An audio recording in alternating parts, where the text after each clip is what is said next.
Hello. Here we are again, playing some more Flight Simulator. See if we can finish the training. Wanna do a little bit more of the IFR navigation.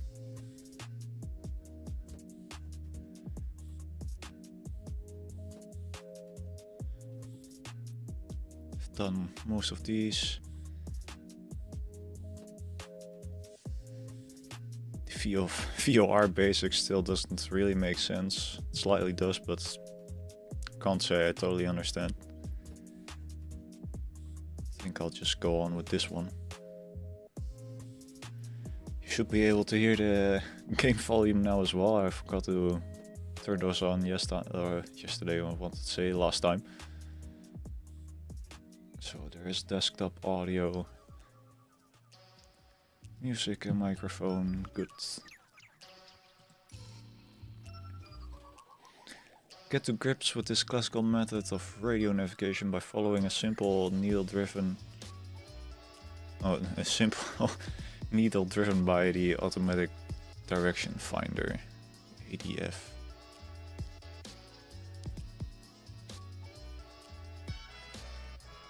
Which one is that? The bearing needle is this one. Horizontal situation indicator. Automatic direction finder, ADF, okay. We'll see. These things work, yeah, they do.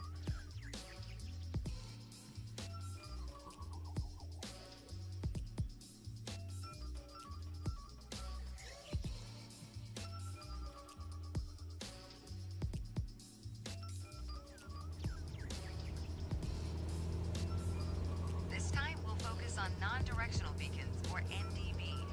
The NDB is tuned on the automatic direction finding ADF radio and is shown as a blue needle on the HSI.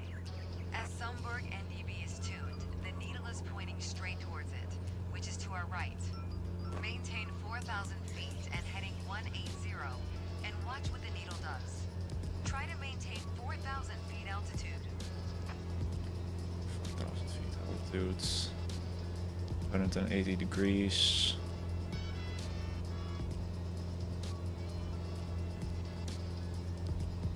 So, okay. Notice how the needle always points directly towards the NDB. As we continue to fly south, the needle moves farther toward the bottom of the HSI. The needle will move whenever we are not traveling directly to or from the NDB. Alright.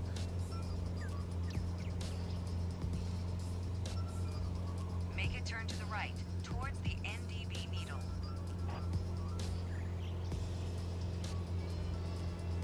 Here I am being stupid again, probably. I don't see the needle.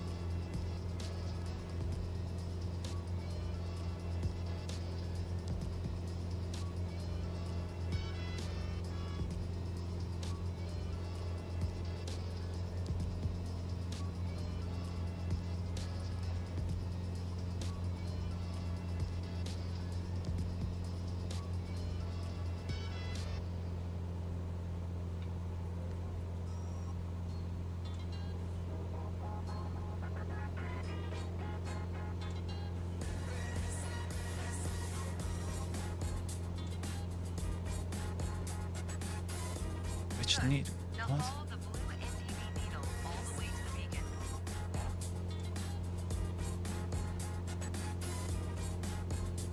There is no blue needle.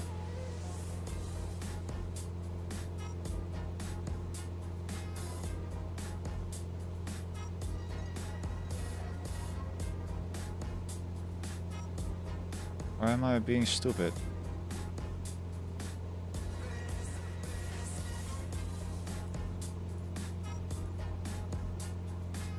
Keep the NDB needle pointing straight ahead.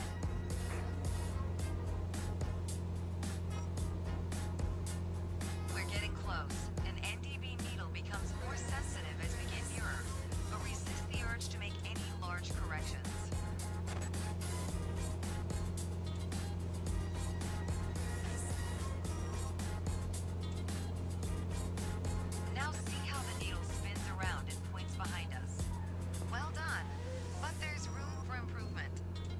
Huh?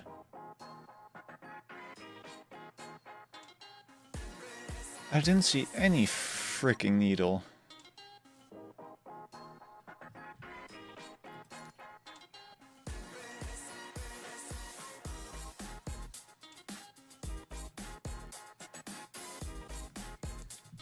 Wait.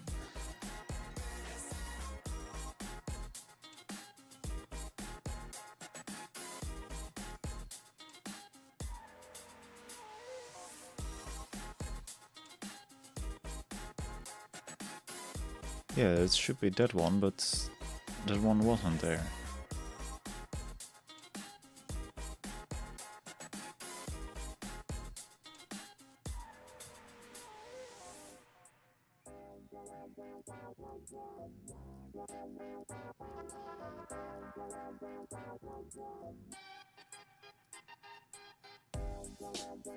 I don't know. Maybe this time it will show up. I hope so. Would make it easier.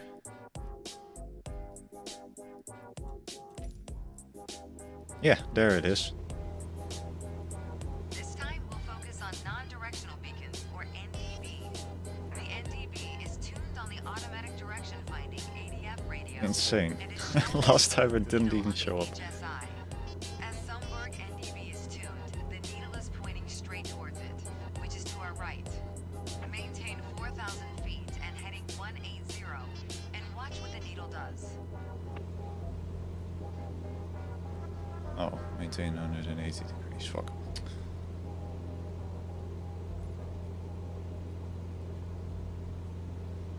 What does the needle do?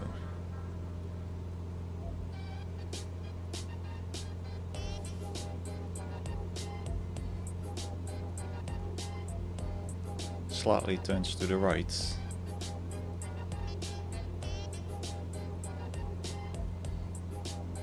Notice how the needle always points directly towards the NDB. As we continue to fly south, the needle moves farther toward the bottom of the HSI. The needle will move whenever we are not traveling directly to or from the NDB.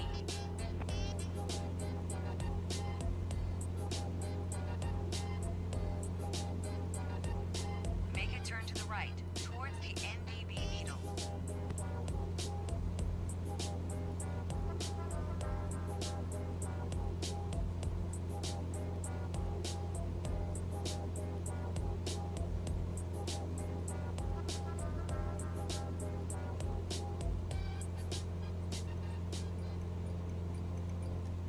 Good.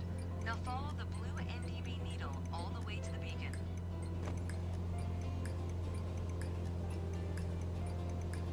Will do.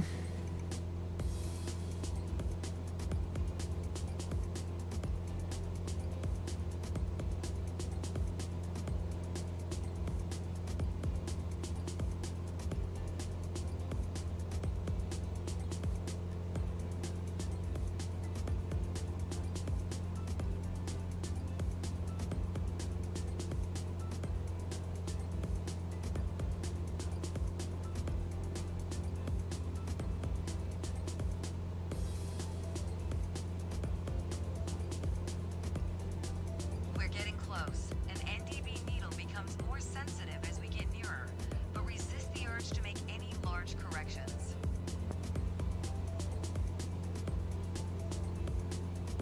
Oh, and we passed it. I think. Now see how the needle spins around and points behind us. Uh-huh. Well done, but there's room for improvement. Now, was it because I was not following the 180 degrees? Yeah. Okay, I'm gonna do this one more time to get a better grade.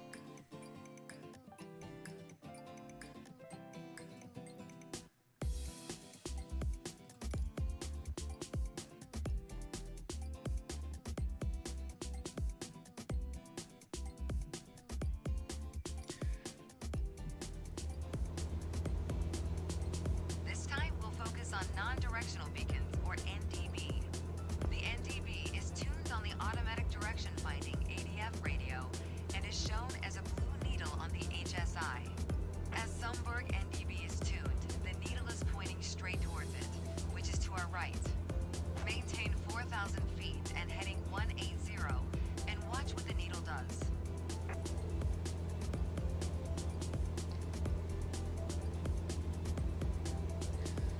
Stay at 4,000 feet, so we gotta climb a little bit.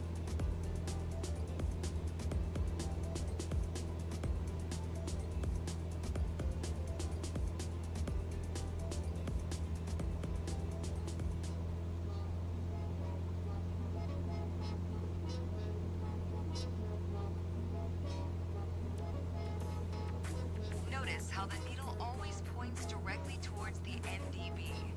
As we continue to fly south, the needle moves farther toward the bottom of the HSI. The needle will move whenever we are not traveling directly to or from the NDB. Mm-hmm.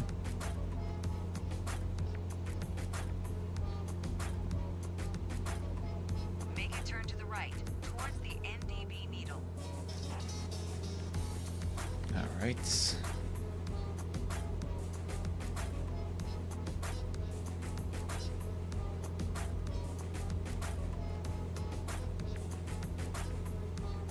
Good. Now follow the blue NDB needle all the way to the beacon. Just go down a little bit again. Not too much.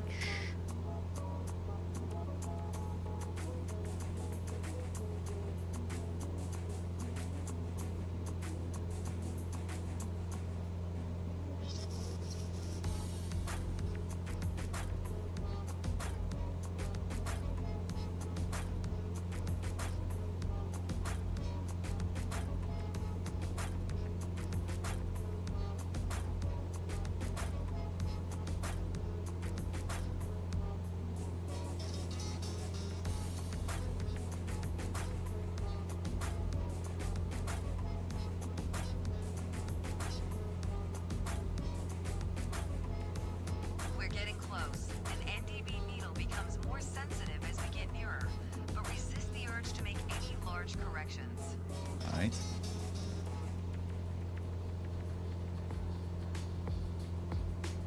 Now see how the needle spins around and points behind us. Wow, great job.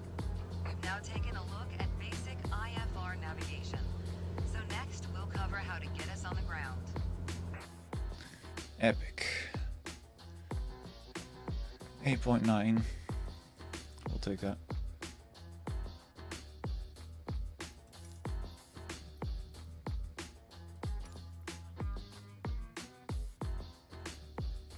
ILS approach, bring us back down to Earth. Get us back down to Earth and experience the most common type of instrument landing aid in use today, the ILS. Flight scope, the localizer.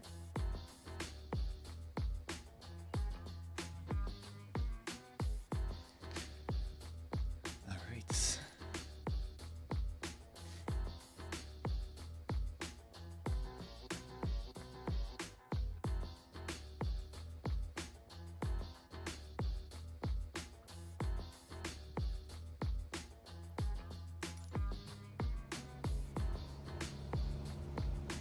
So now you've got the basics of flying on instruments. Now we need to get back on the ground. The most common landing aid is the Instrument Landing System, or ILS for short. An ILS uses two directional radio signals, one for lateral guidance called a localizer, and the other for vertical guidance called the glide slope. The localizer provides lateral guidance, which directs you onto the runway centerline. The glide slope provides the intended descent angle onto the runway. The localizer is displayed with a CDI, much like in the VOR lesson. Keep flying on a heading of 210 at 1,500 feet, and we'll watch for the localizer to come alive. The localizer is moving now. Make a gentle turn to the right, intercepting the localizer and keeping the CDI in the middle. Try to maintain 1,500 feet until we intercept the glide slope. You needed to stay at 1,500 feet until How? reaching the glide slope. Hold up, this thing is glitching out again.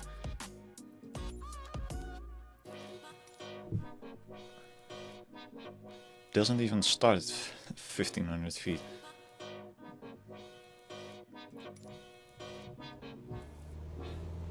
Okay, now we are. So now you've got the basics of flying on instruments. Now we need to get back on the ground. The most most common landing aid is the Instrument Landing System, or ILS for short. An ILS uses two directional radio signals, one for lateral guidance called a localizer, and the other for vertical guidance called the glide slope. The localizer provides lateral guidance, which directs you onto the runway centerline. The glide slope provides the intended descent angle onto the runway. The localizer is displayed with a CDI, much like in the VOR lesson. Keep flying on a heading of 210 at 1,500 feet, and we'll watch for the localizer to come alive. The localizer is moving now. Make a gentle turn to the right, intercepting the localizer and keeping the CDI in the middle.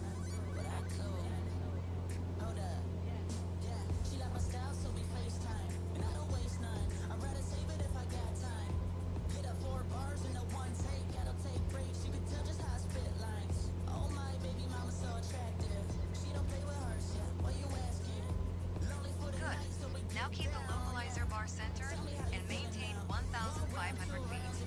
The glide slope is displayed next to the altimeter on your PFD. If the green glide slope diamond is above center, you are below the glide path. We always start out below the glide slope, as we want to intercept the localizer first. We'll wait for the glide slope to start moving. Oh shit. The localizer is starting to get away. Turn towards it to stay on course. We got too far off the localizer.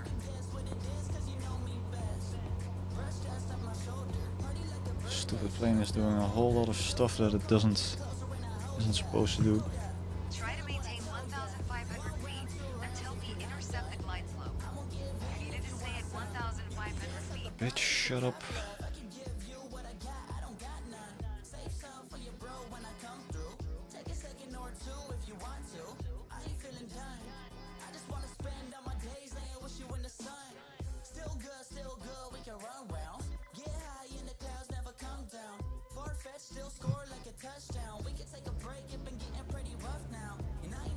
So now you've got the basics of flying on instruments. Now we need to get back on the ground. The most common landing aid is the Instrument Landing System, or ILS for short. An ILS uses two directional radio signals, one for lateral guidance called a localizer, and the other for vertical guidance called the glide slope.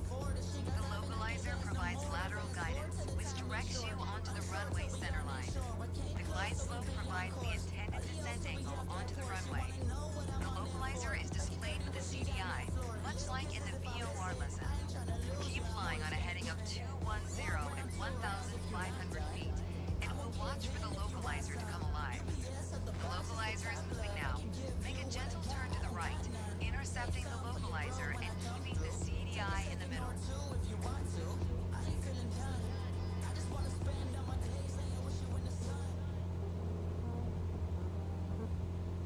I'm probably stupid. I still don't get which one is the localizing. Good.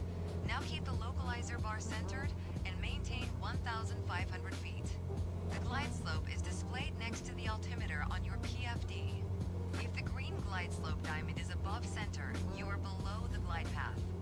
We always start out below the glide slope, as we want to intercept the localizer first. We'll wait for the glide slope to start moving. Here comes the There glide it is. slope. Maintain 1,500 feet until it almost reaches the center. The localizer is starting to get away. Turn towards it to stay on course. We got too far off the localizer.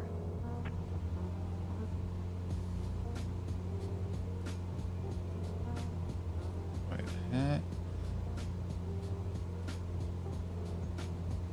Here it comes.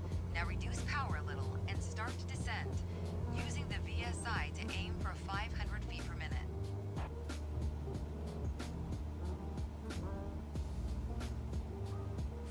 feet per minute. Keep both the localizer and glide slope indications centered all the way down to the ground. Reduce speed and set flaps as needed as you make your way down the ILS.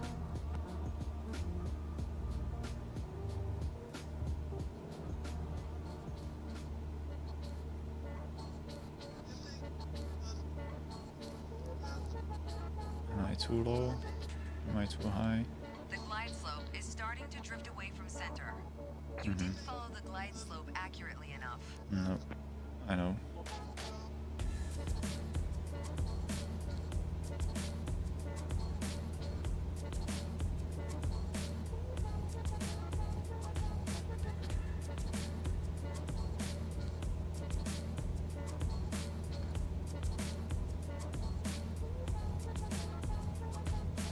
Here it is again.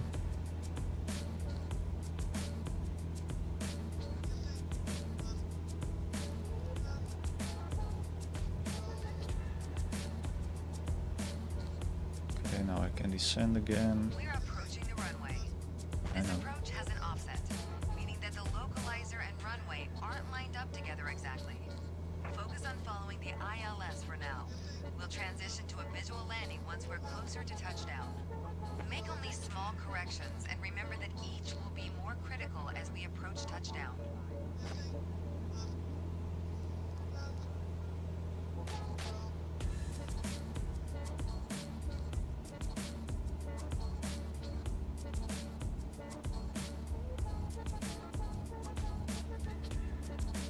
Great. Now is a good time to transition from flying on instruments to using visual cues to complete the landing. Get us down onto the runway and then come to a smooth stop.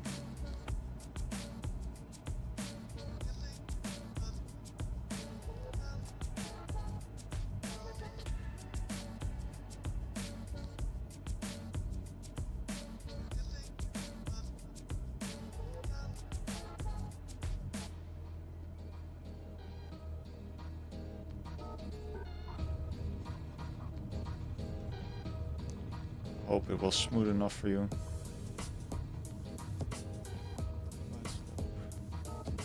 Is that one? Still not sure which one is the other one. I think a bit more practice may be a good idea. I know. Me too.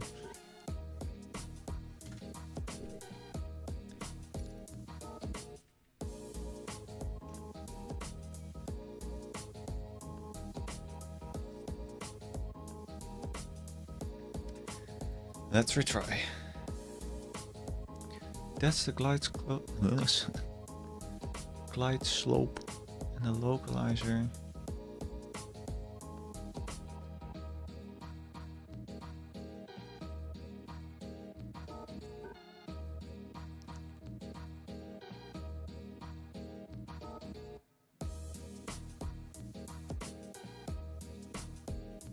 It's kind of annoying that it only says localizer and doesn't show what it's supposed to do.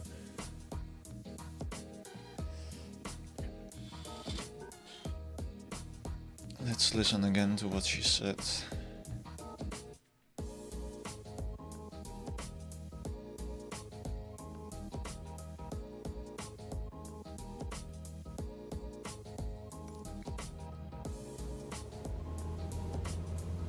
So now you've got the basics of flying on instruments.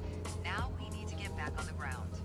The most common landing aid is the Instrument Landing System, or ILS for short.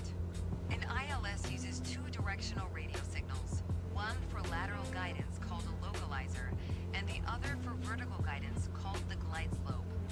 The localizer provides lateral guidance, which directs you onto the runway centerline. The glide slope provides the intended descent angle onto the runway. The localizer is displayed with a CDI, much like in the VOR lesson. Keep flying on a heading of 210 at 1,500 feet, and we'll watch for the localizer to come alive. The localizer is moving now. Make a gentle turn to the right, intercepting the localizer and keeping the CDI in the middle.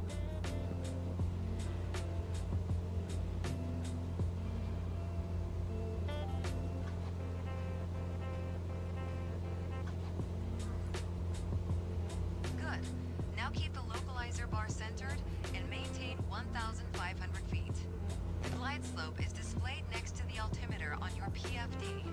If the green glide slope diamond is above center, you are below the glide path.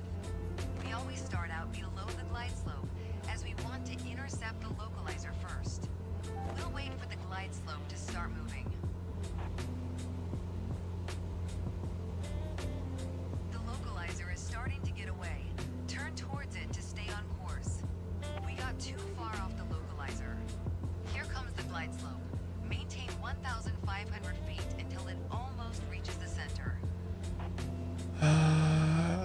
Get the freaking localizer.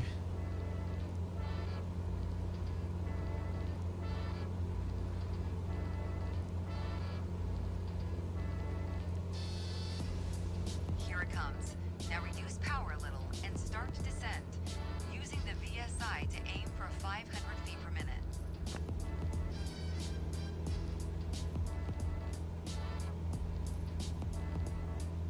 Keep both the localizer and glide slope indications centered all the way down to the ground.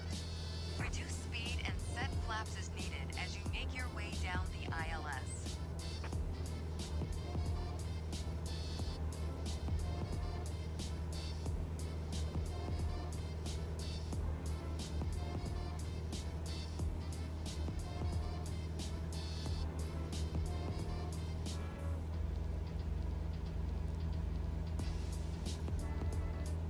I get how the glide slope works now, but the localizer still doesn't make sense to me. Not sure what to look at.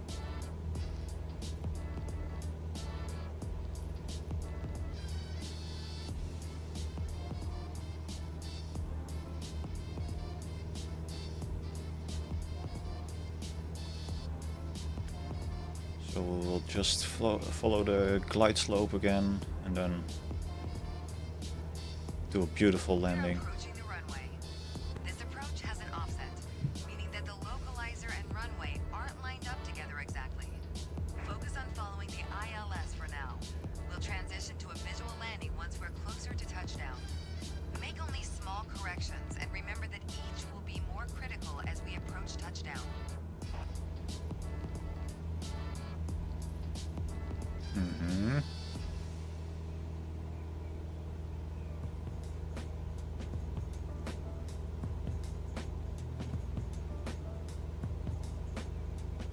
Great. Now is a good time to transition from flying on instruments to using visual cues to complete the landing. Yeah. Get us down onto the runway and then come to a smooth stop. Okay. Release power.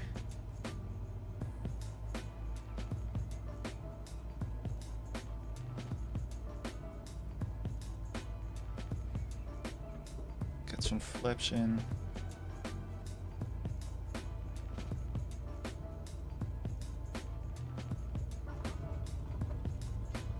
And there we are. Brake.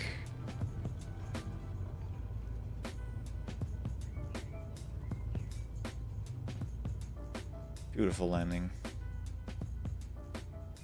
Well done, but there's room for improvement.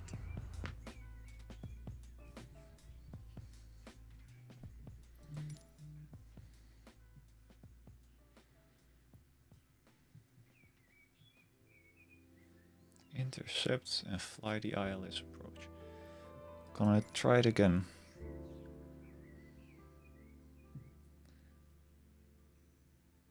I'm gonna keep the localizer centered.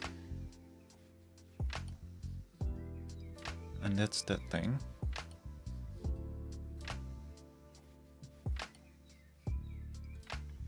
But what is centered? Because the LOC1 just stays at that position.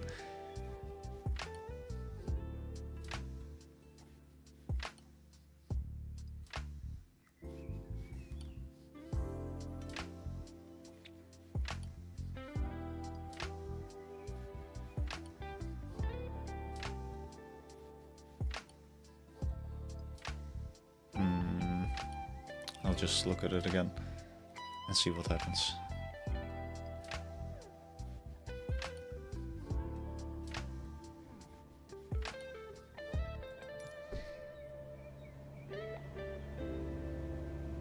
So now you've got the basics of flying on instruments. Now we need to get back on the ground. The most common landing aid is the Instrument Landing System, or ILS for short. An ILS uses two directional radio signals, one for lateral guidance called a localizer, and the other for vertical guidance called the glide slope. The localizer provides lateral guidance, which directs you onto the runway centerline. The glide slope provides the intended descent angle onto the runway. The localizer is displayed with a CDI, much like in the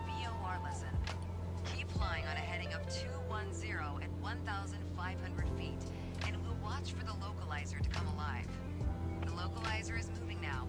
Make a gentle turn to the right, intercepting the localizer and keeping the CDI in the middle.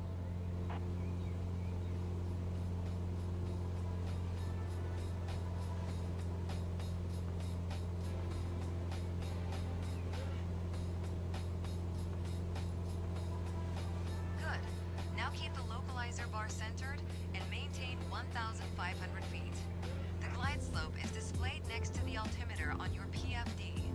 If the green glide slope diamond is above center, you are below the glide path. We always start out below the glide slope as we want to intercept the localizer first. We'll wait for the glide slope to start moving. The localizer is starting to get away. Turn towards it to stay on course. We got too far off the localizer. Here comes the glide slope. Maintain 1,500 Let me feet turn until more it to the almost right. I want to reaches the see center. what the frick I'm supposed to look at.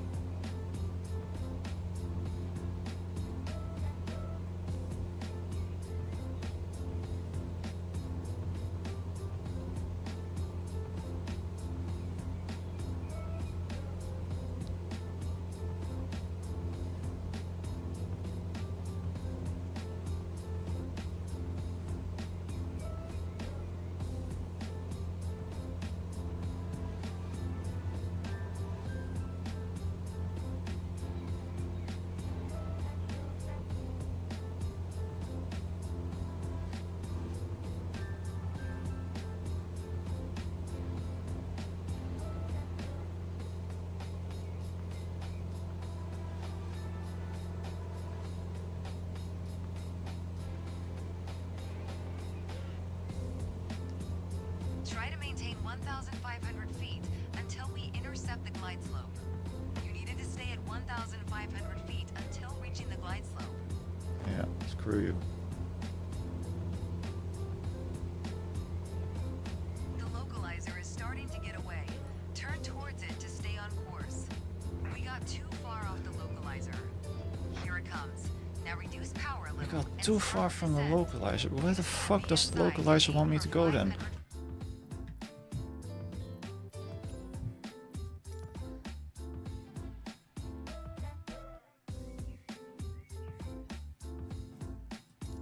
Let me fully restart because I feel like something isn't working again.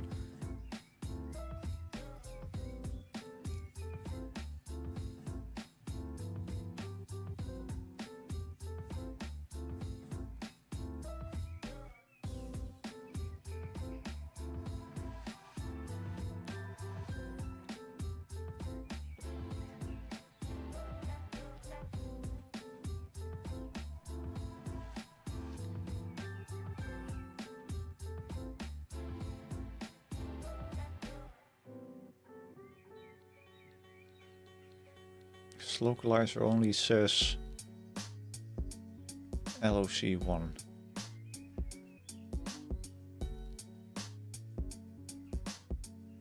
Heading. Yeah, the CRS is the green arrow.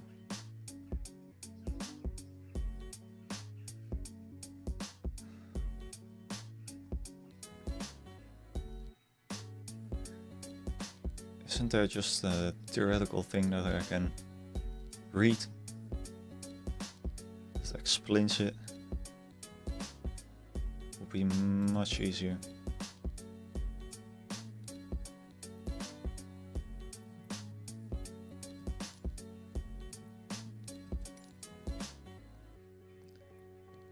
Let's do it one more time.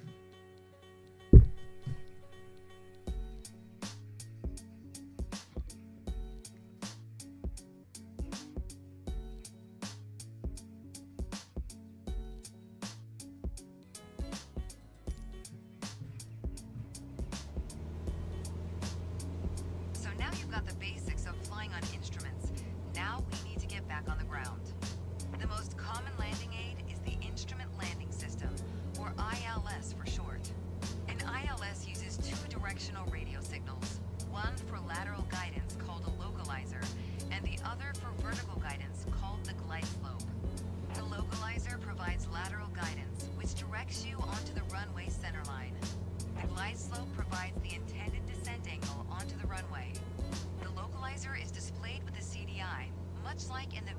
our lesson.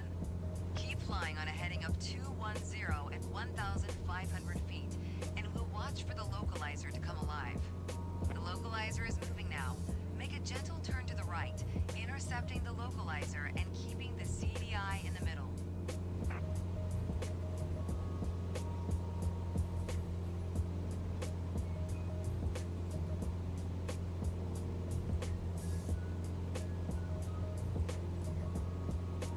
Good. Now keep the localizer bar centered and maintain 1,500 feet. The glide slope is displayed next to the altimeter on your PFD. If the green glide slope diamond is above center, you are below the glide path. We always start out below the glide slope as we want to intercept the localizer first. We'll wait for the glide slope to start moving. The localizer is starting to get away. Turn towards it to stay on course. We got too far off the localizer. What the fuck is the localizer? Here comes the glide The slope. localizer only says 1,500 LOC1 feet until it almost and reaches doesn't the do center. anything else.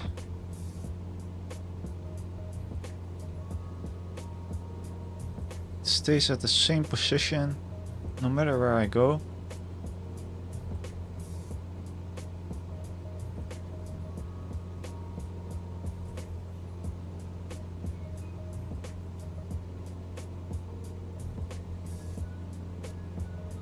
I don't get it.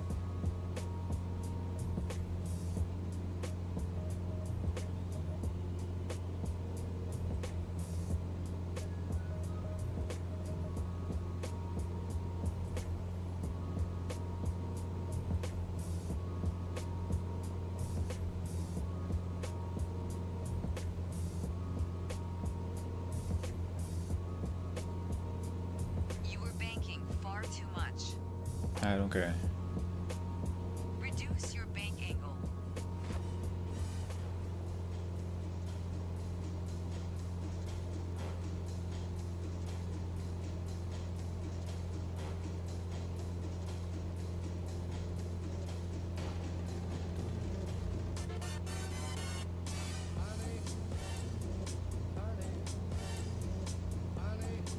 Here it comes.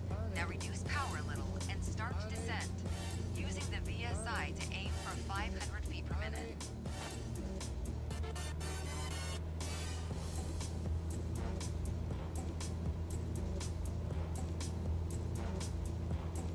Keep both the localizer and glide slope indications centered all the way down to the ground. Reduce speed and set flaps as needed as you make your way down the ILS.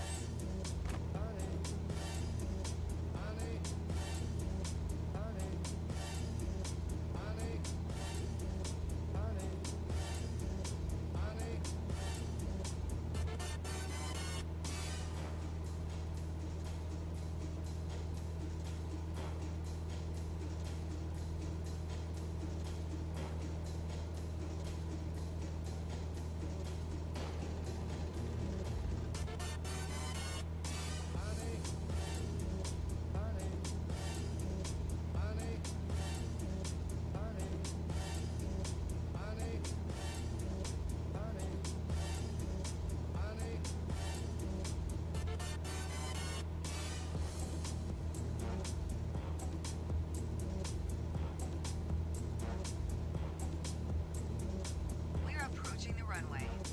This approach has an offset, meaning that the localizer and runway aren't lined up together exactly. Focus on following the ILS for now. We'll transition to a visual landing once we're closer to touchdown. Make only small corrections and remember that each will be more critical as we approach touchdown.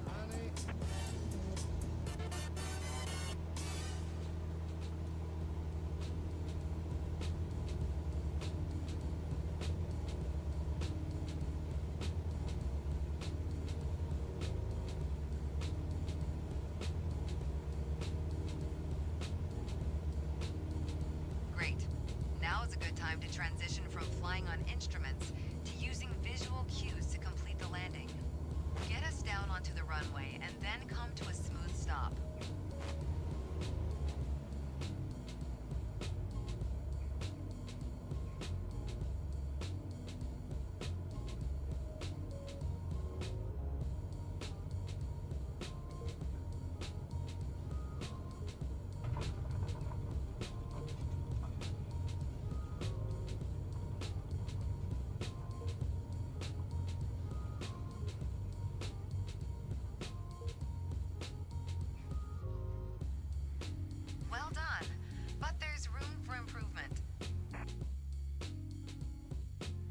still don't get the localizer.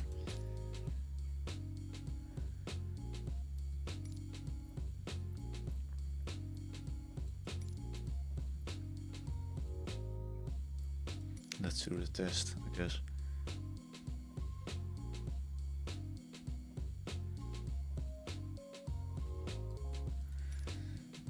See what we're supposed to do here.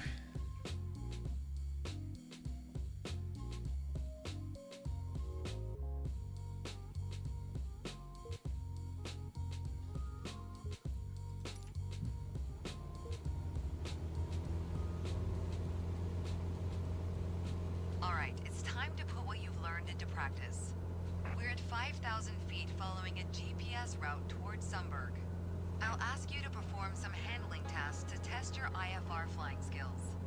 Follow the GPS as shown in magenta on your CDI, maintaining 5,000 feet and 110 knots.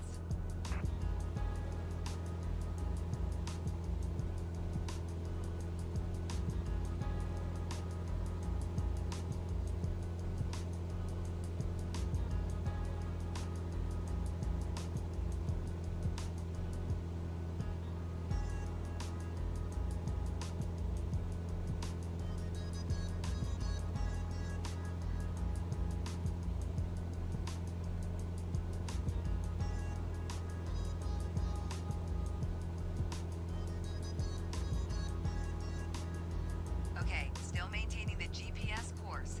Take us down to 3,500 feet, keeping 110 knots airspeed.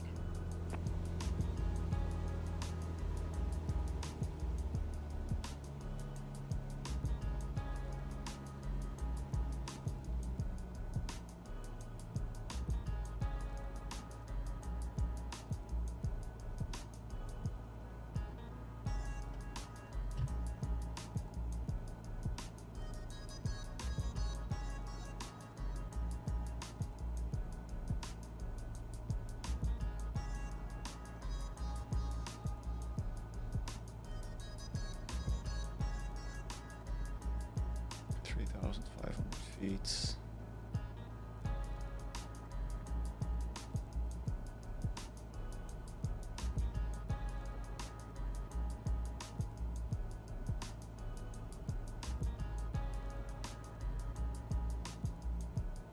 Next, keep us at 3,500 feet and make a left turn onto heading 060.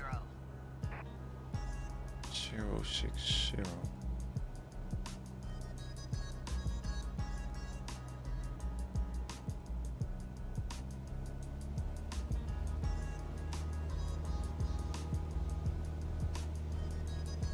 Keep us at 3,500 feet. I'm trying.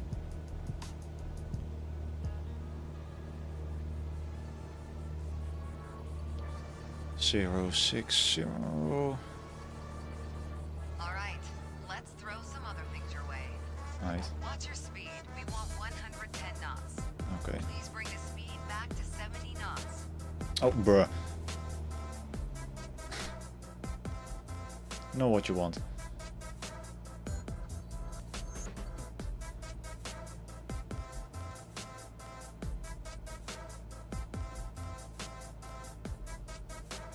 Keep us at 3,500 feet.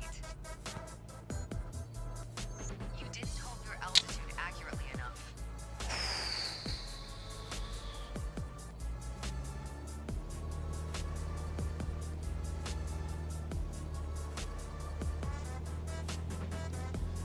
You need to know what you want, woman.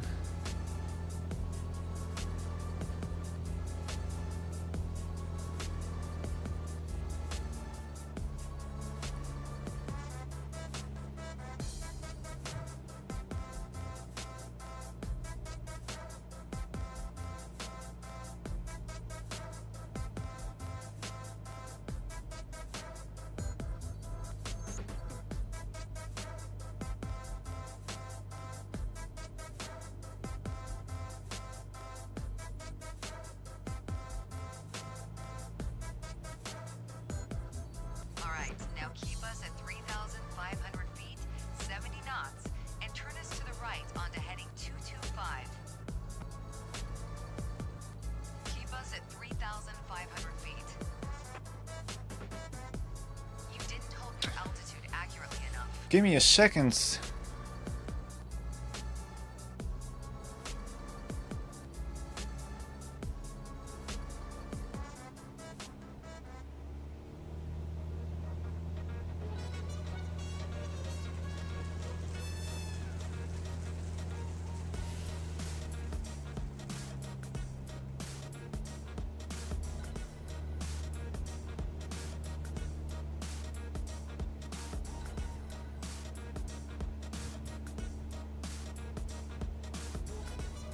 Okay, now get us back to 110 knots.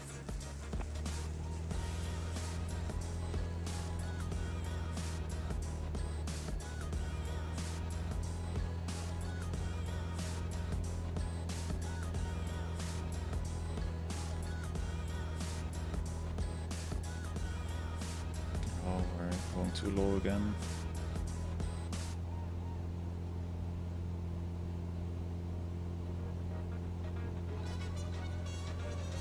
What? Well Oh. done. But there's room Low for airspeed improvement. turn. Alright.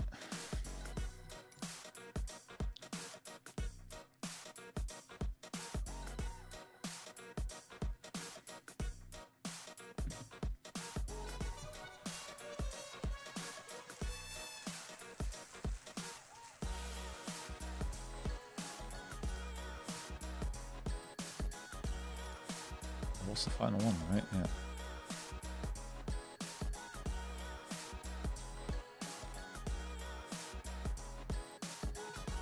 Let's do the first one as well. So we finished all of them.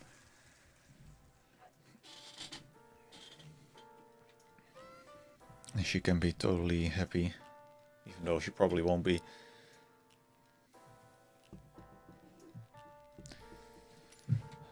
We're flying over the UK's Shetland Islands, Whoop whoop. just below a thick layer of clouds.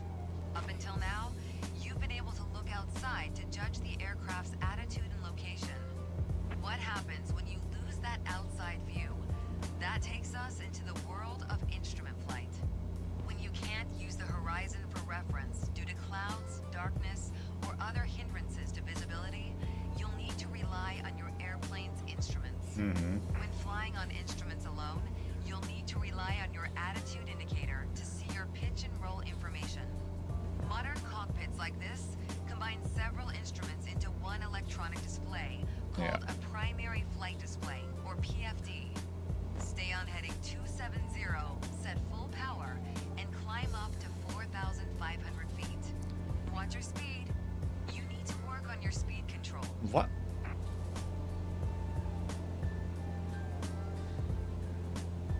What's your speed? You just set full power. Then I go full power. You're not happy.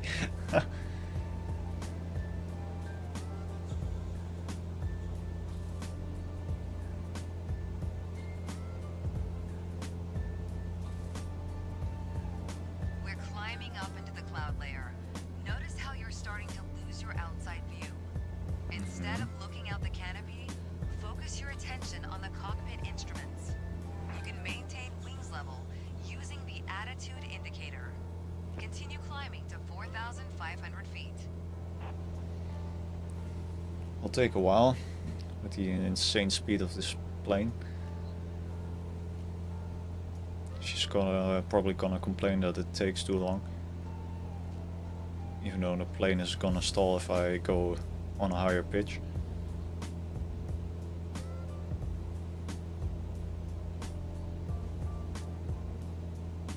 Because we're slowing down.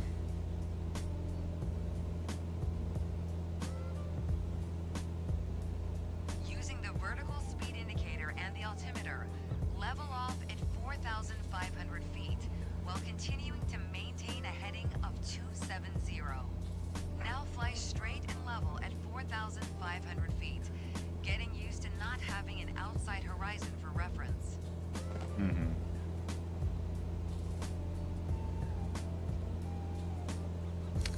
While we're doing that.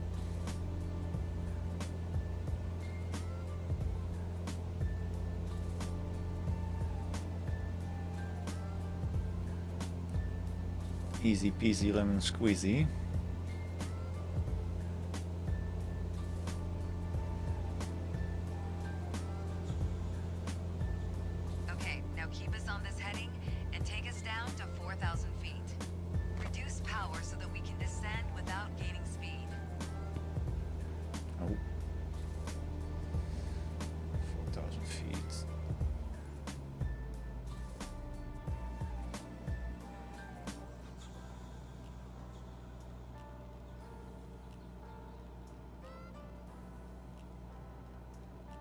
Watch your speed.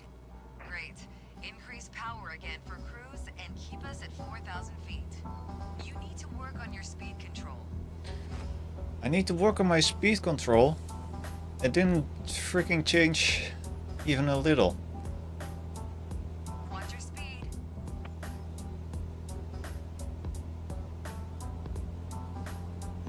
How fast do you want me to Work on your fly? speed control. Tell me how fast you Try want to me to maintain fly. 4,000 feet altitude. You needed to maintain 4,000 feet. Well done, but there's room for improvement. There's room for improvement on your teaching skills.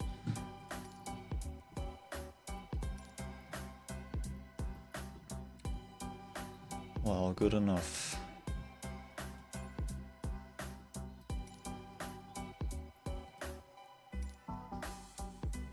Let's go back to the main menu.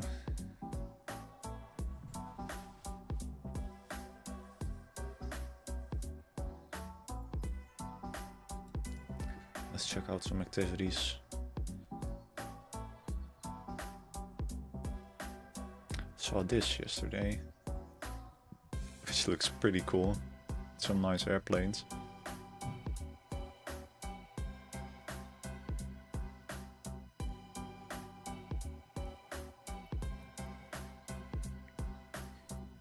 Spruce Goose.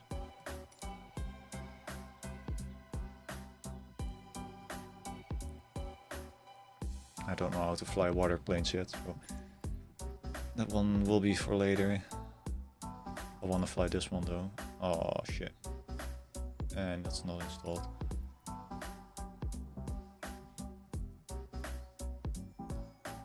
That's also pretty cool.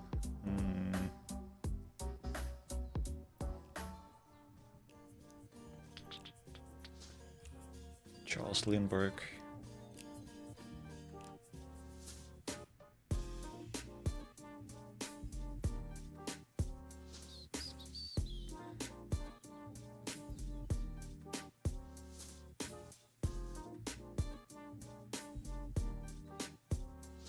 Let's try this.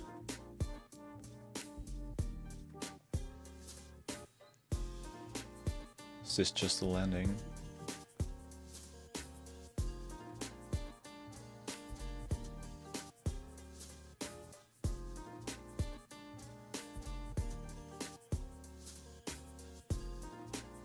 Is this flight duration of 3 hours or 32 or 3 minutes?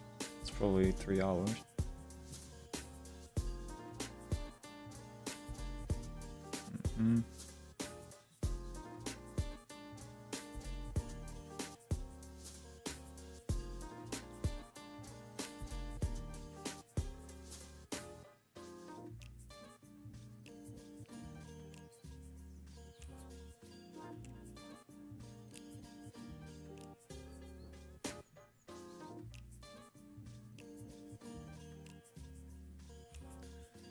Always remember to follow your compass heading to landmarks are just features that you should check your navigation along a compass course.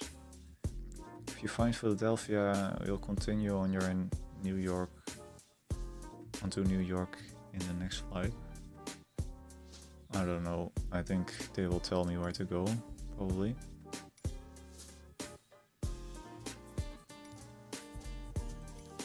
I hope so, at least.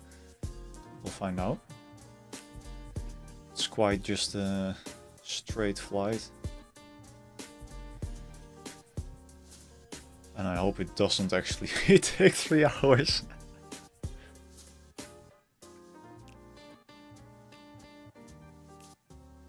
Because that will be a little bit too long to do for today.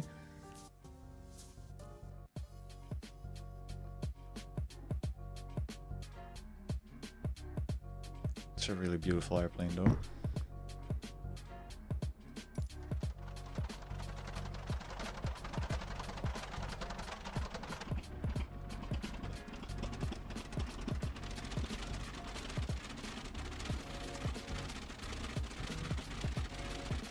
Amazing.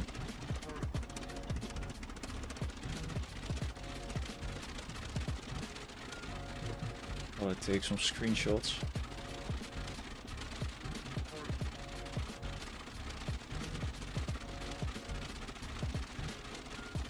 for next thumbnails.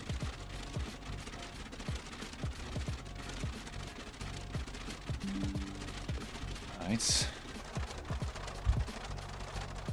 Well, let's go, I guess.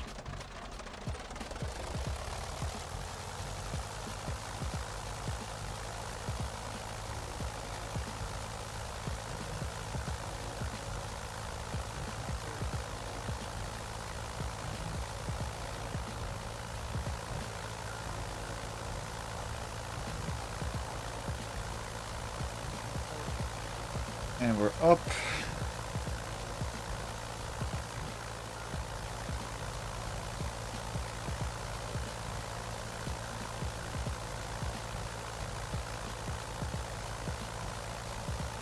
Can barely read the dials.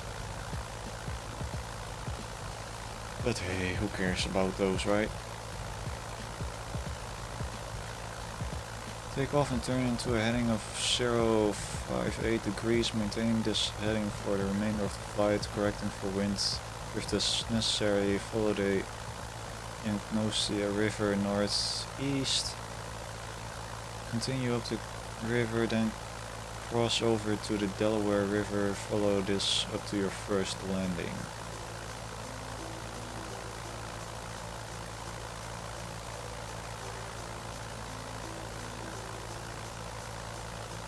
How?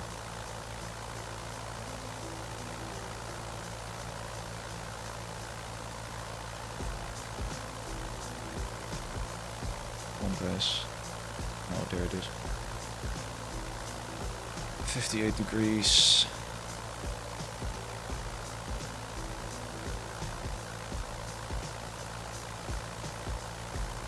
Oh, that's way too far.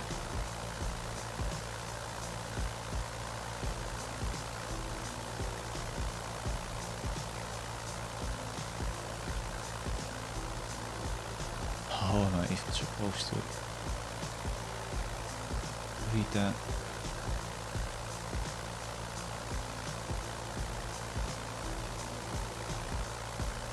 Just go about 60.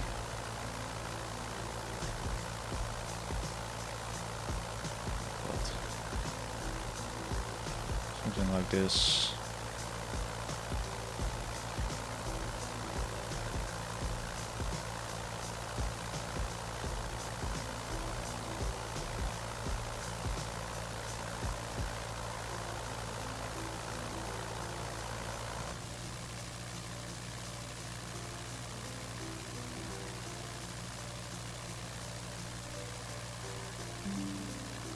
Just take some screenshots.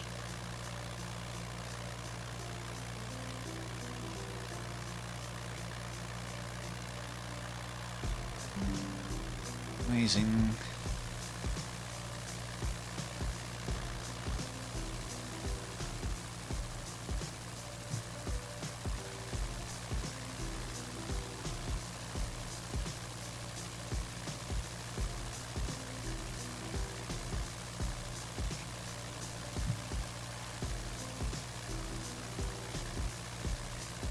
Perfect.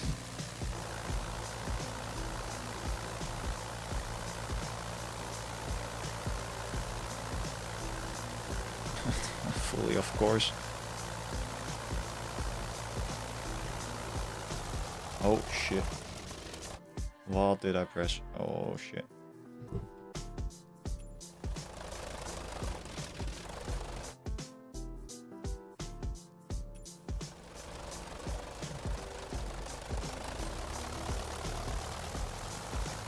Okay, why the frick? Oh, I think okay.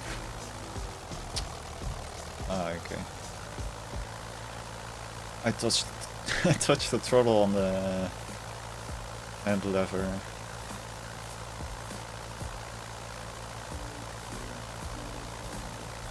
But yeah, okay, I'm not gonna finish this.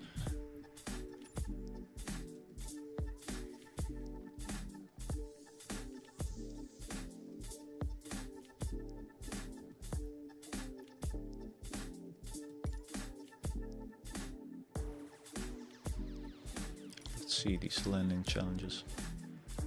Big strong winds, famous.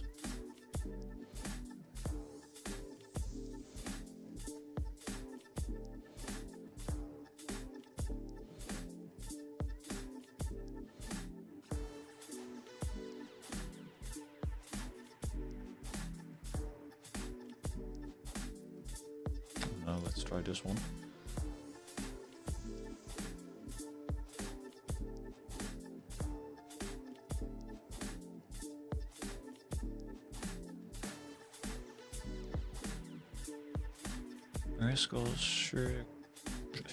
Oh, I have no idea how to pronounce that. International Airport is the busiest airport in Ecuador and one of the busiest in South America, located near the Ecuadorian capital of Quito. The airport offers a relatively straightforward approach, however, with a runway elevation of 7,874 feet, pilots will be wise to keep a close eye on the aircraft performance. Alright. Arrival runway 18. We'll see. 130 knots. 105.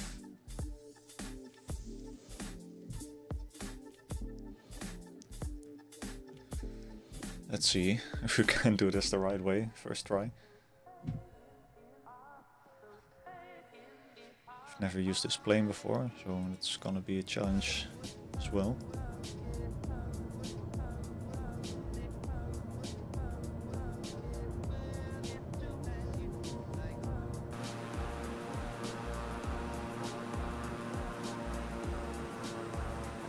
Fucking hell.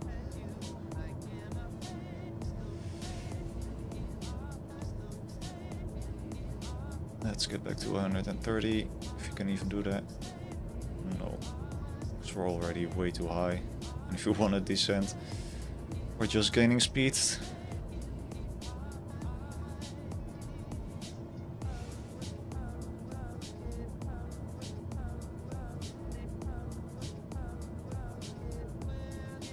How am I supposed to do this?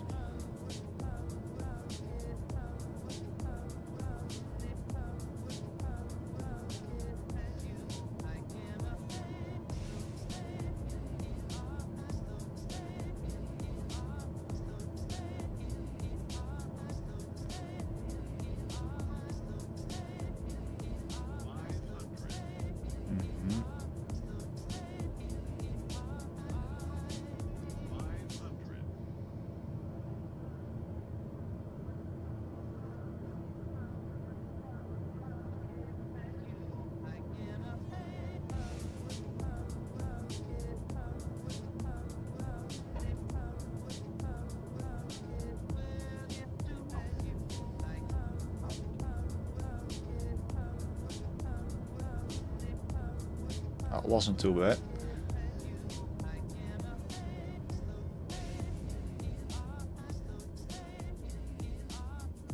My approach was probably way too fast. But who cares?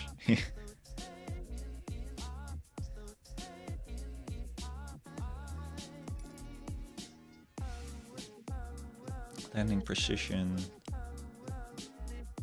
Ground roll.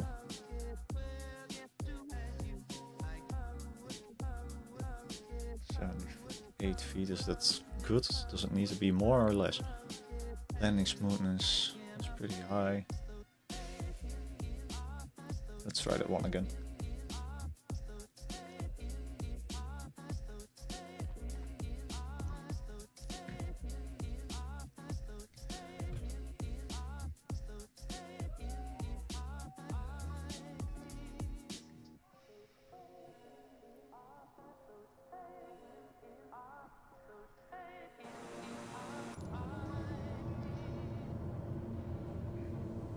Let's just immediately set flaps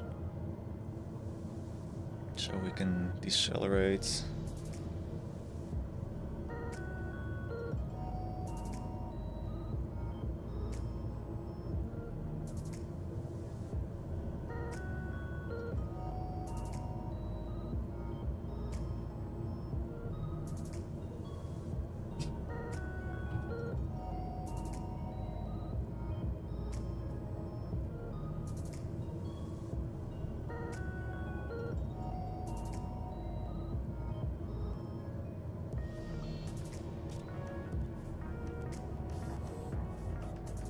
Give a little bit more throttle.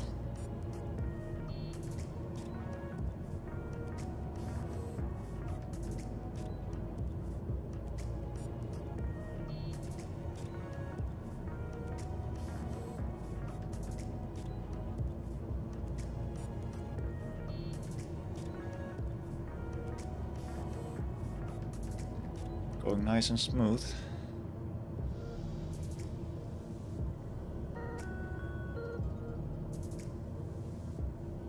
Just stop the throttle now.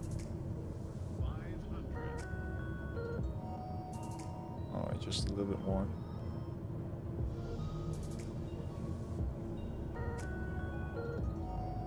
Now we're gonna cut it.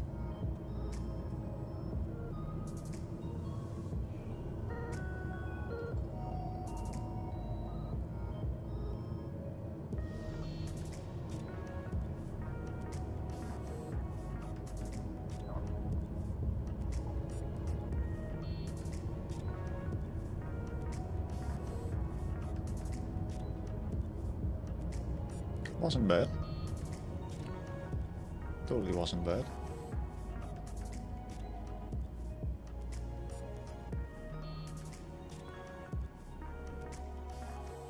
Oh, would you look at that, 1 million points.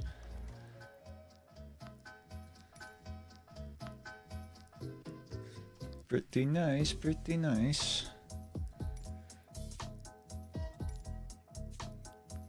It's this one.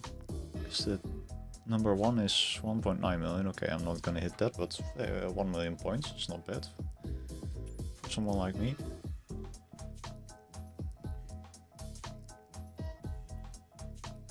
Toronto.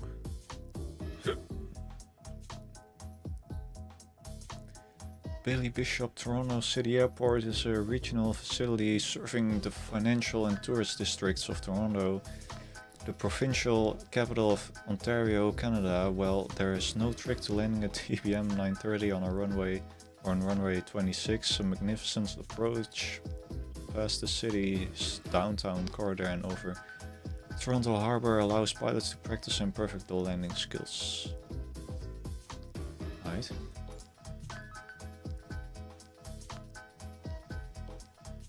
$110 knots and 85. Probably won't remember that, but who cares?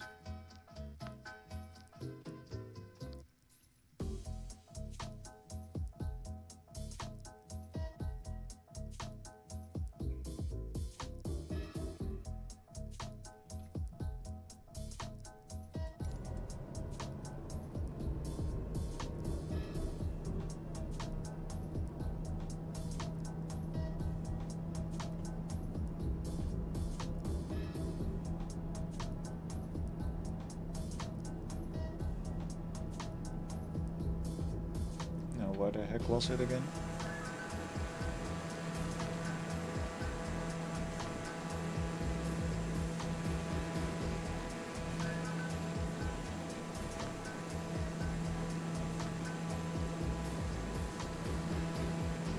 Okay, I'm stupid already.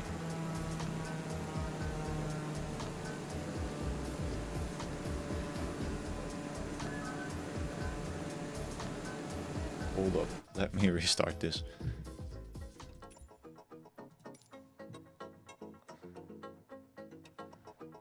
Okay, so it was over there.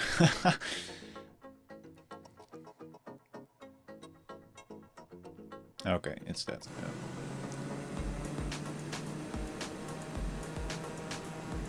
Yeah. Landing gear.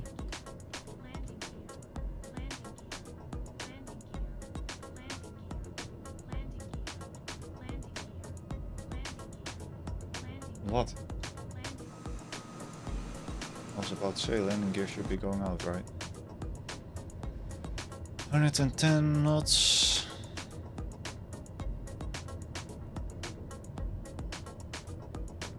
I'm not sure what the button I pressed means again.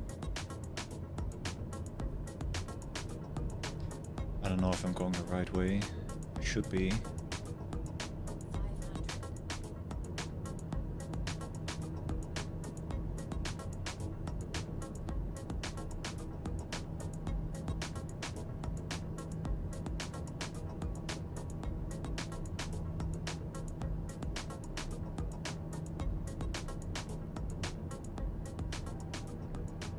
Can barely see the runway.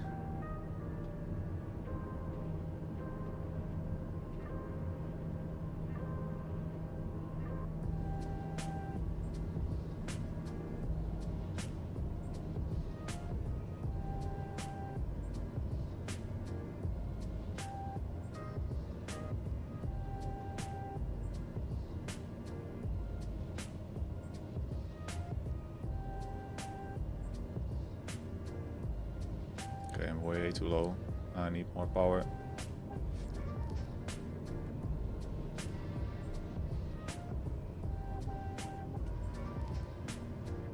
Need some flaps.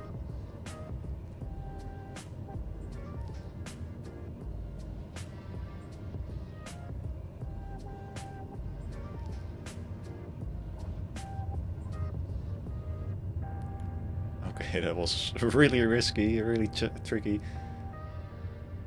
Way too close to the water there. With weird speed. Oh, but still 1.1 million points. Alright. We'll take that. Ground roll, 42 feet. I'm not sure, do they want more ground roll? Or less? Or is it to the left and right side just swiveling too much? What else do we got? Nice, France.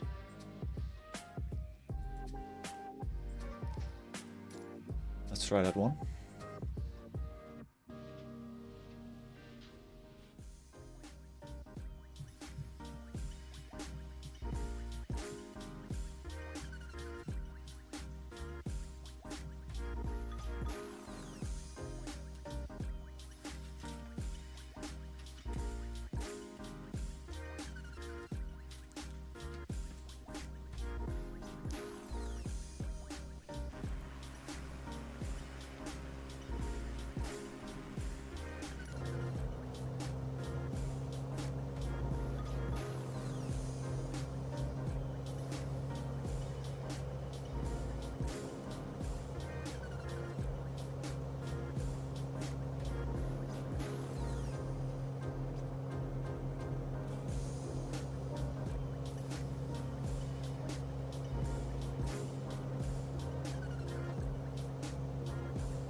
I think I'm supposed to land on the right one. Of course, you always gotta land on the right one, but the one on the right side.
Down.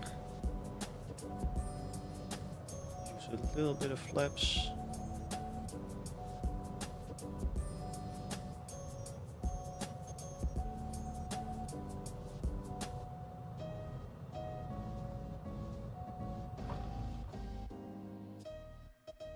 Oh. Kinda important to use landing gear. I didn't think this one had retractable landing gear. Alright.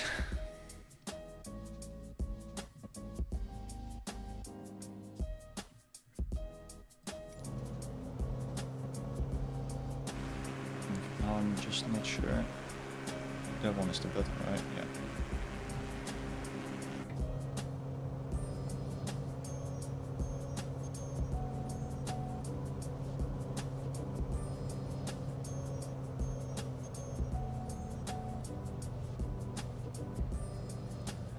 Take a slow approach.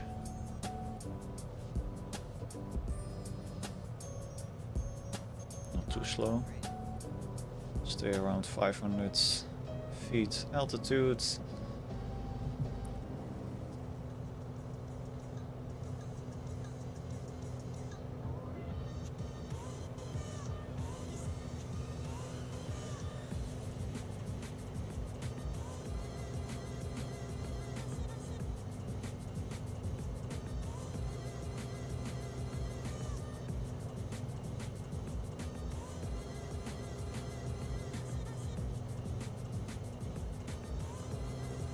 speed up a little bit more.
Oh shit. That was pretty terrible.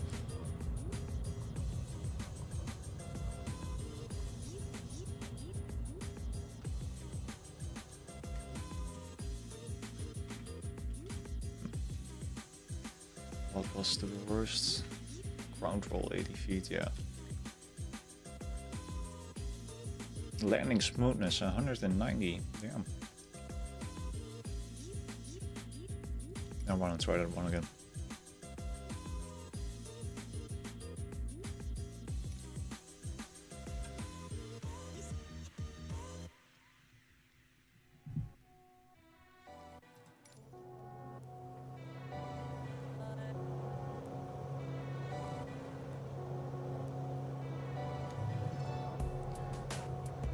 Landing gear out.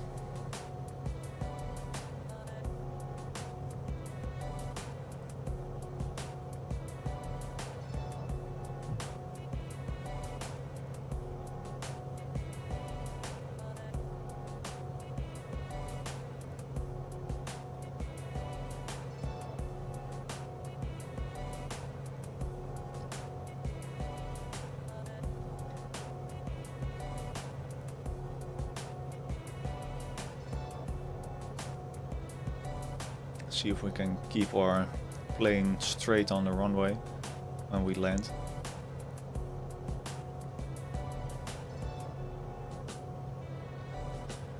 Without wobbling.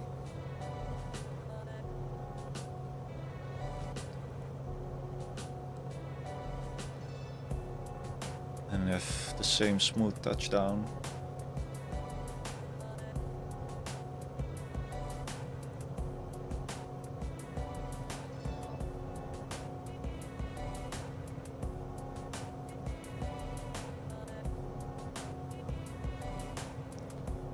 Lower the throttle.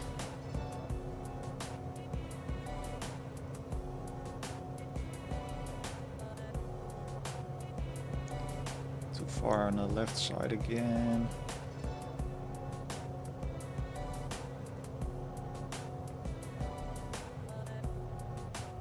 Got a touch here on the blue square. Ooh. Oh shit. Fuck. It was less smooth than the previous one, but I landed in the blue square now, so I'm curious to see. Yeah, okay, it was better than the previous one. Yeah. All right. Let's see.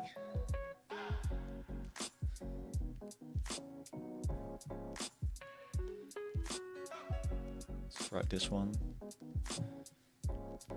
Chili.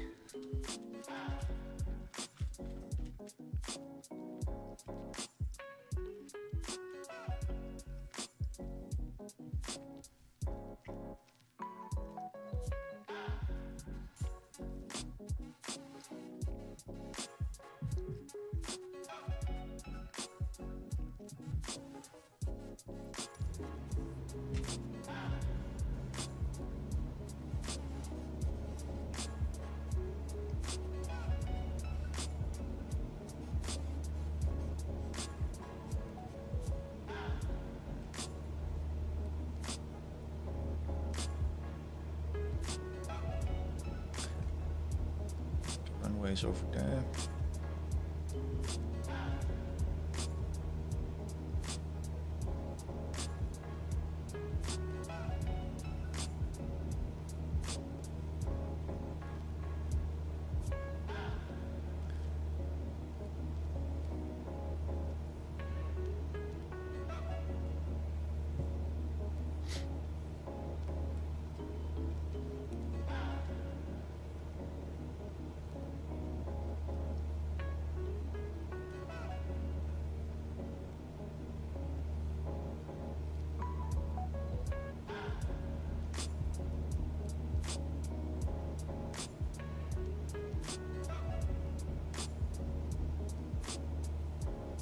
Too far to the left, so let's try and correct. 500.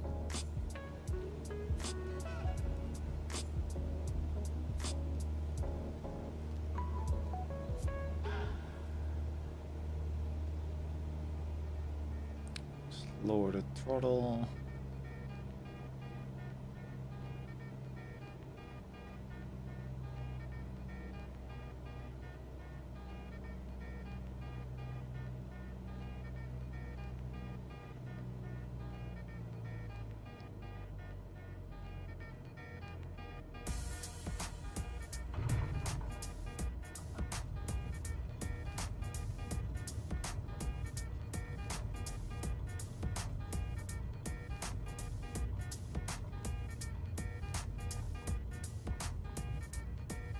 Damn, that rolls pretty damn far.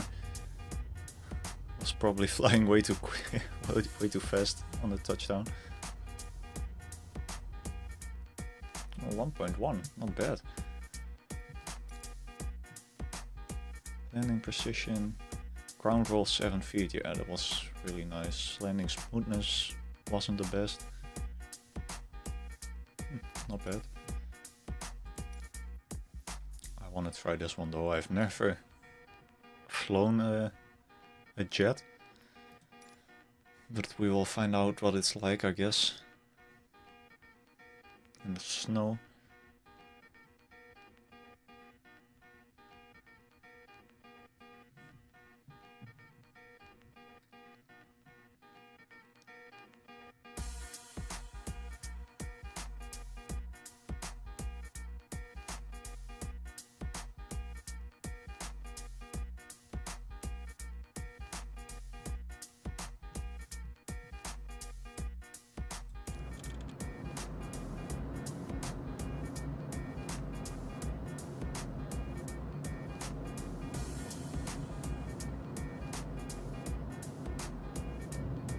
Landing gear out.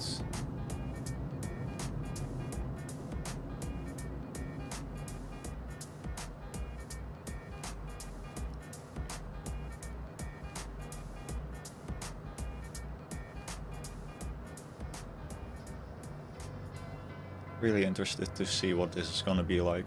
First time landing a jet. Or at least a private jet type.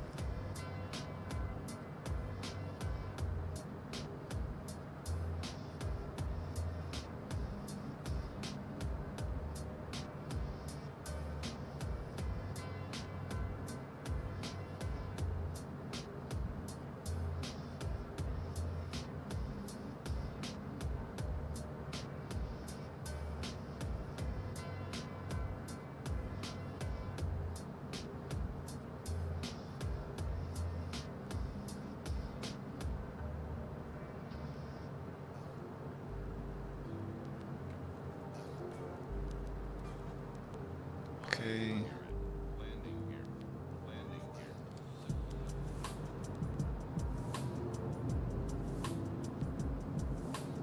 Landing gear was out already, right? Or did I put it back in?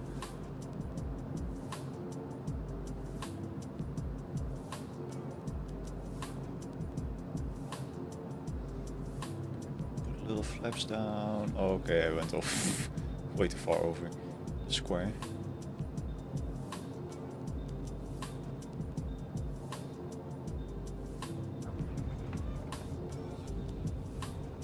And brake. Okay, that was a terrible landing.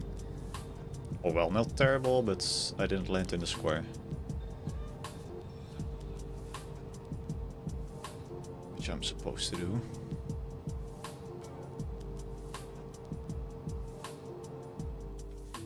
Yeah, only 400. Yeah, landing precision. Let's retry that one. The approach wasn't bad, but too much speed.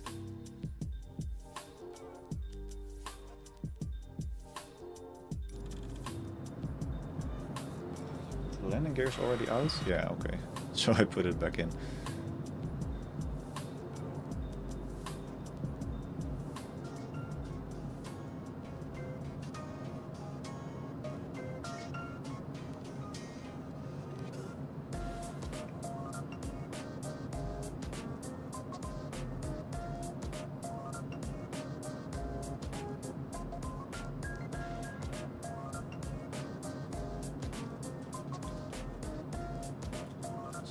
Nice and slow.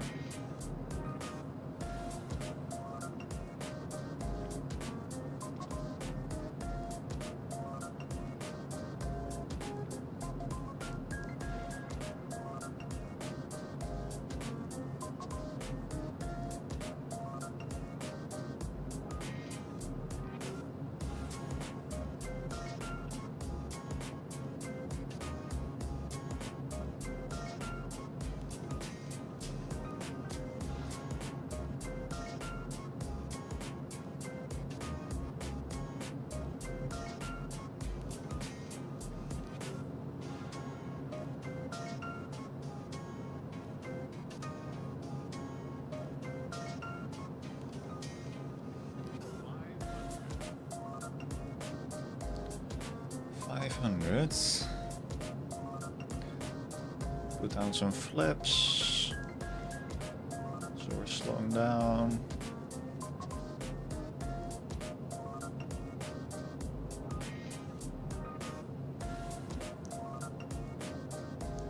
Even though we're slowing down too much, I think.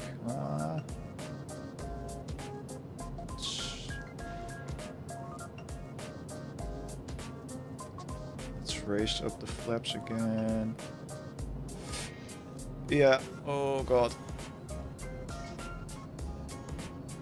Oh god, oh god. And now I'm gonna miss the square. Yeah, fuck. Dang it.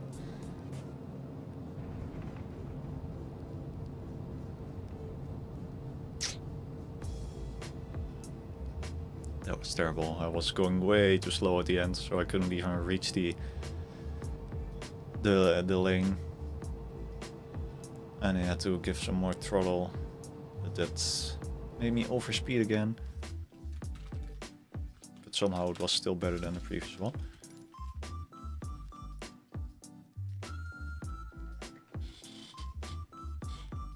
Yeah, it's just the precision.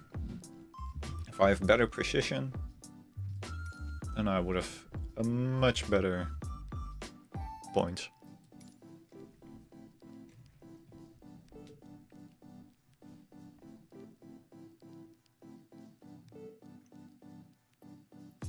So we need an approach with 110 knots.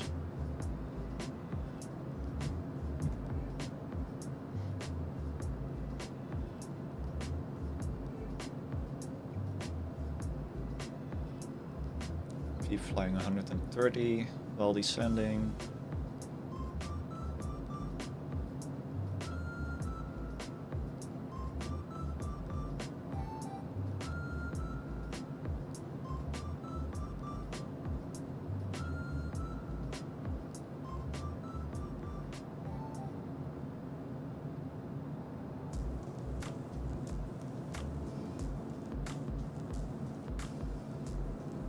Start slowing down. Just not gonna use flaps now.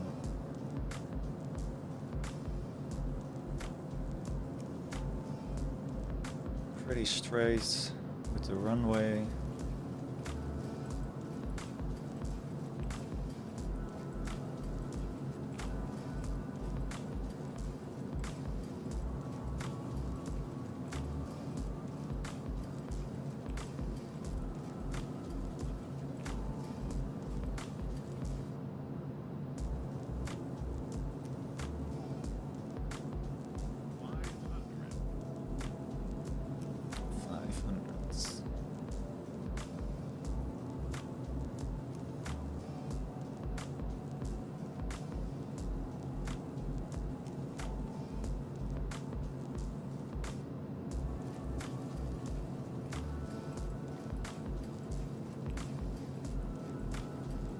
No idea how I'm supposed to approach this with only 90 knots.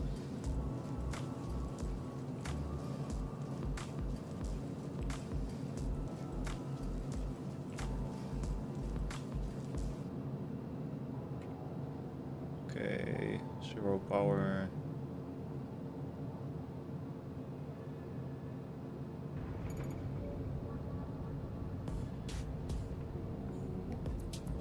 Brake now. That was not bad if I don't steer too much here. Stay on the middle. Not bad, not bad. Much better than the previous ones, at least. Yes, nice. 1.2 million.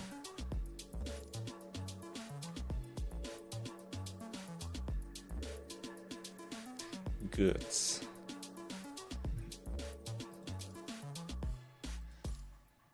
What else do we have? Gotta try that one again, I think. Get higher, more points.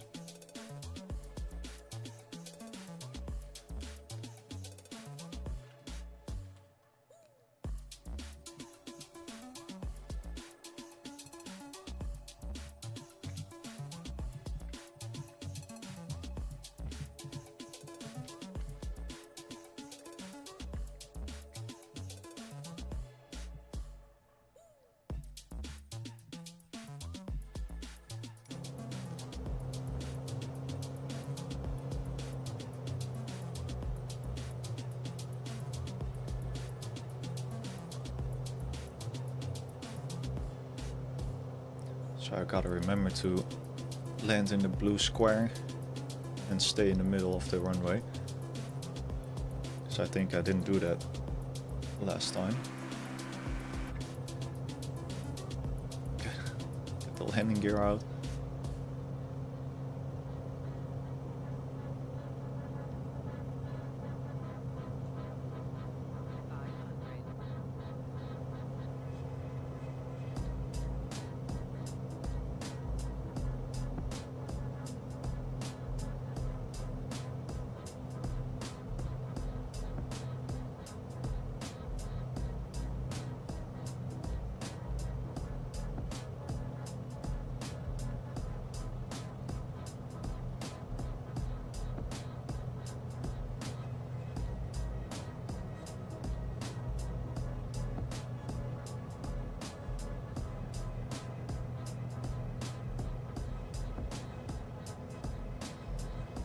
Almost there. Hello man, how are you doing? Nice to see you again. No problem. It didn't really miss much, I'm just doing some landing challenges.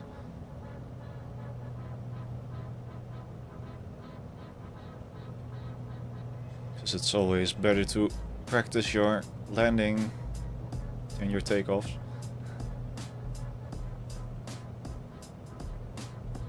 And I gotta say, I've been doing pretty good.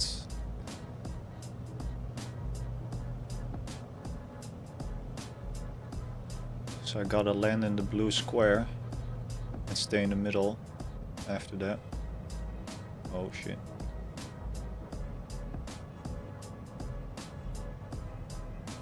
But I can't see the blue square now. Oh, there it is. Oh, look, and there we go. Yeah, that wasn't a good one. I landed before the square and I wobbled way too much at touchdown. Oh, nice. So, well, I broke my record. 1.2 million points. Much better than the last one.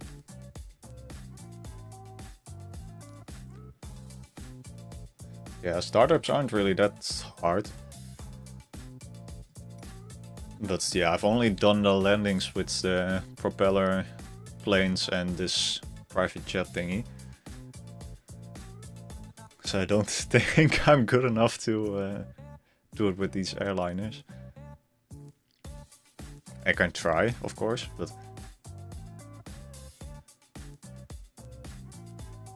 Sydney? Which one was that?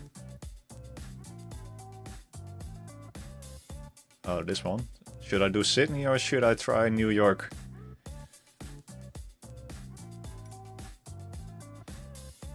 So 747 is much easier, of course. I'm gonna try this one. 160 knots to 140. So I've done one landing with 747, I think, with the training, but then yeah, she just says do this and do that, and I've had no idea what I was really doing. So now we'll just see if it's much different than the other ones. Ready to fly. Oh.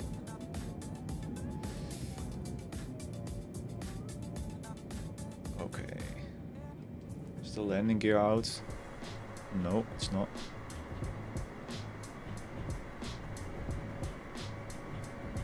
Whoa, why is it wobbling so much? Okay, now the gear is out.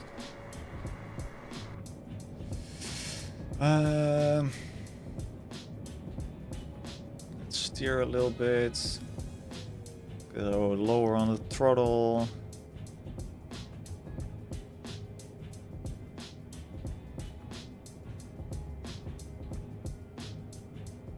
Well, 747 are the hardest to start up, yeah, I reckon. Below a bit. Oh, I'm totally not lined up correctly. Give it a little bit more throttle.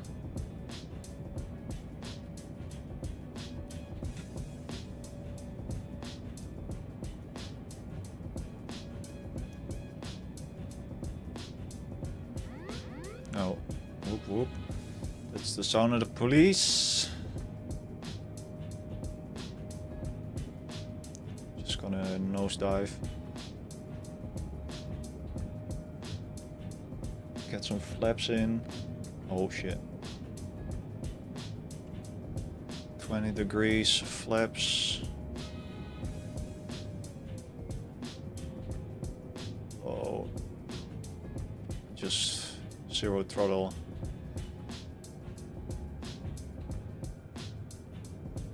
I ain't buttering, no.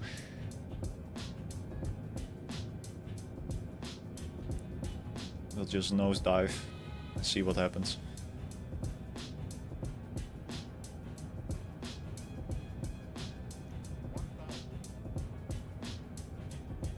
This is definitely how it goes in real life as well.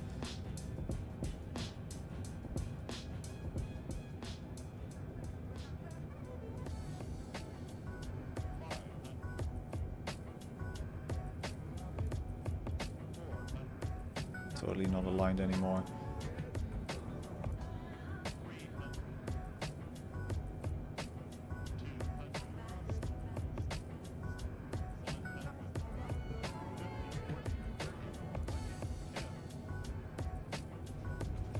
Oh damn. What happened? Oh god.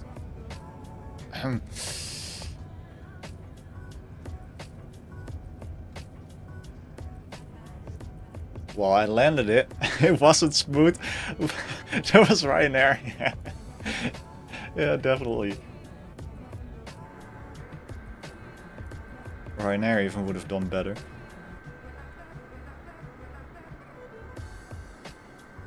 Well, Well, at least I didn't kill anyone.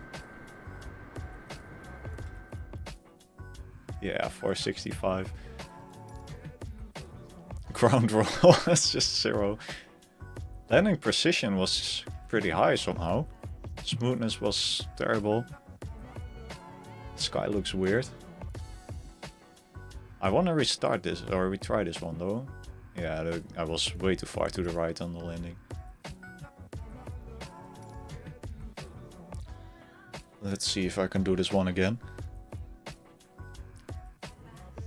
Yeah, 160 and 140 knots. Somehow, when I use the recommended speed, it just feels like the plane is gonna fall out of the sky.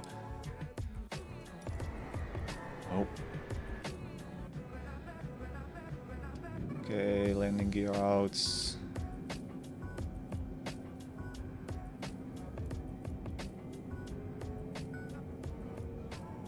Just keep this approach for now. It's just the annoying thing is with such big planes like these, you can't do little adjustments. Or at least not that fast. I don't know what the yoke is doing.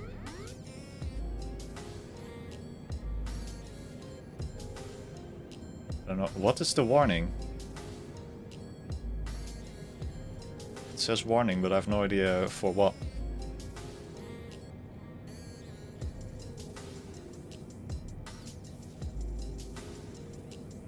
Let's try and go to the right.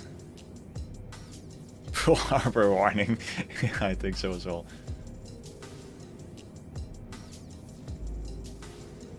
Steer a little bit to the left.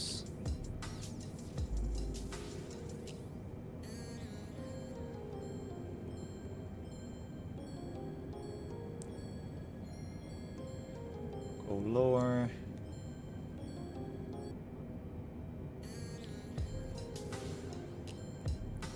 You can hear the game sound now as well, right?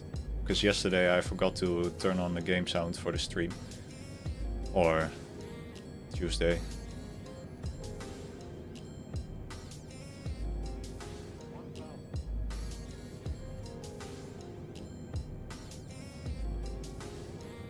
Should I turn up the volume?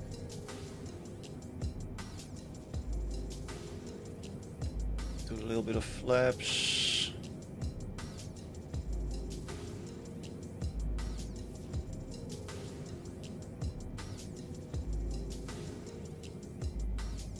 Lower down the speed. Totally not centered.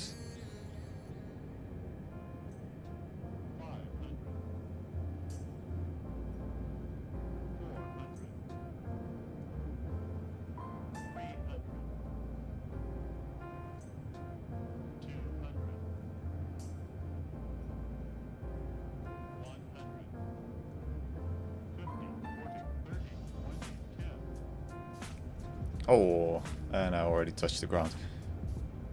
Totally smooth.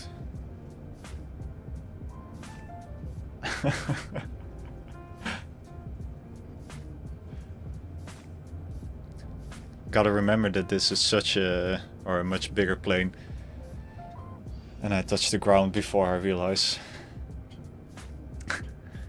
Anyways, the final is gonna be epic. Real Madrid versus Marcos. What? Oh, it was even worse than the previous one.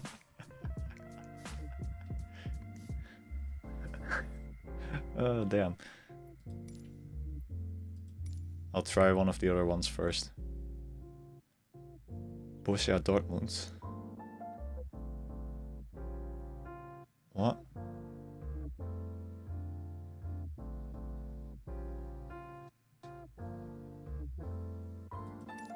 What's Borussia Dortmund? When did I say not the wrong place?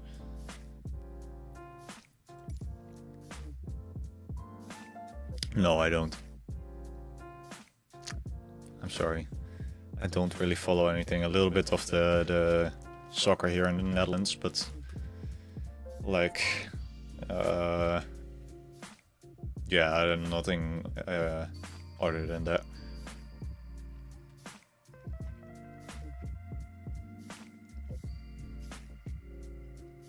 MBA, not at all. That isn't really a big thing here in the Netherlands.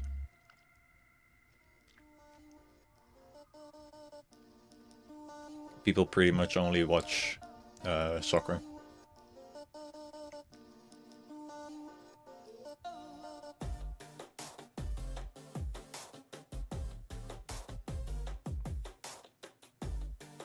Very, very sus. Yeah, I know.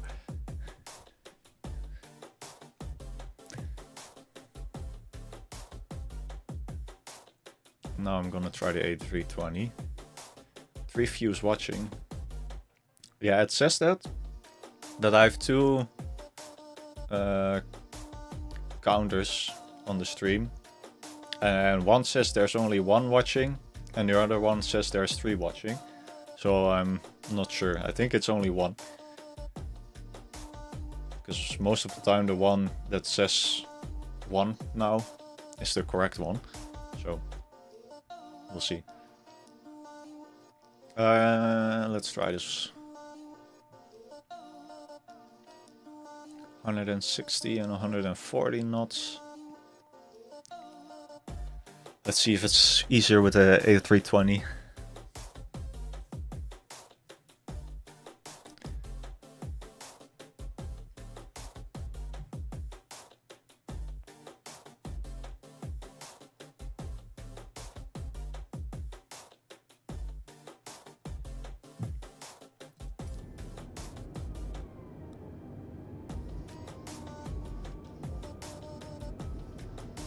Don't forget the landing gear.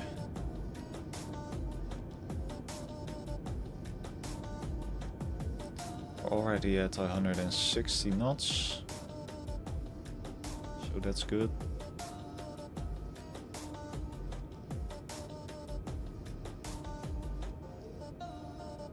We'll just follow this line for now.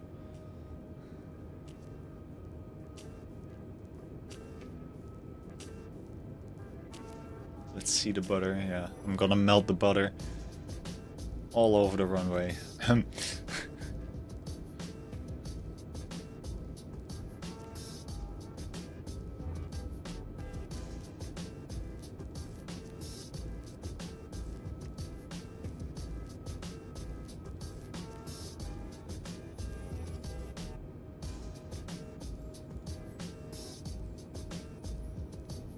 Let's go to 130 knots.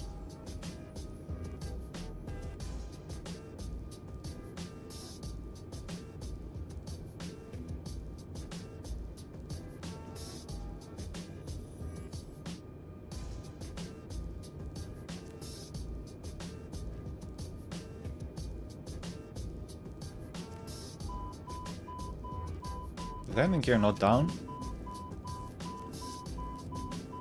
It should be now. 500,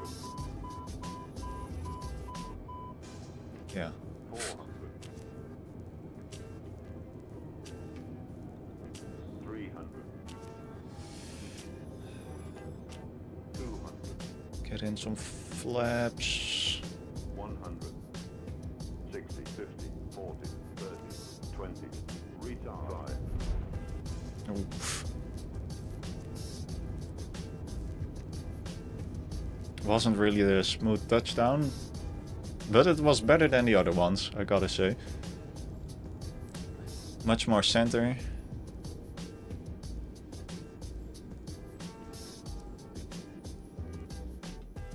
Yeah, look. The points say so as well. Landing precision, landing smoothness was pretty terrible. Gotta agree. Ground roll. Oh, that's not bad. I'm gonna try that one again. See if I can do it better.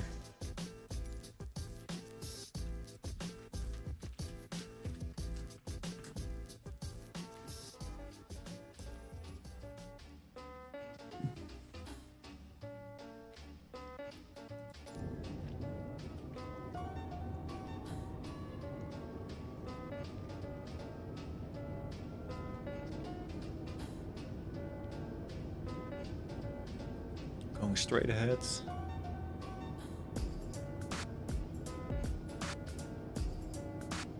What? IJ?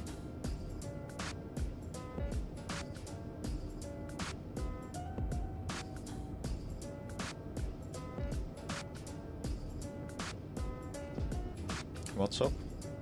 LJ? LJ okay? I think I'm gonna try without flaps now.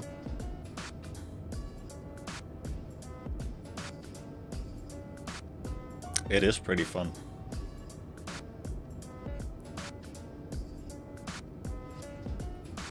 Still can't afford it, well, you probably because you don't have a strong enough PC. Just the game itself isn't really that expensive.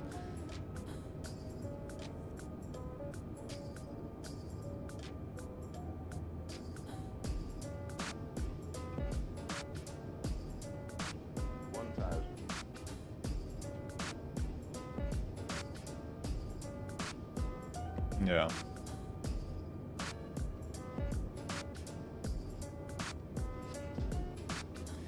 Yeah, it's quite a heavy game.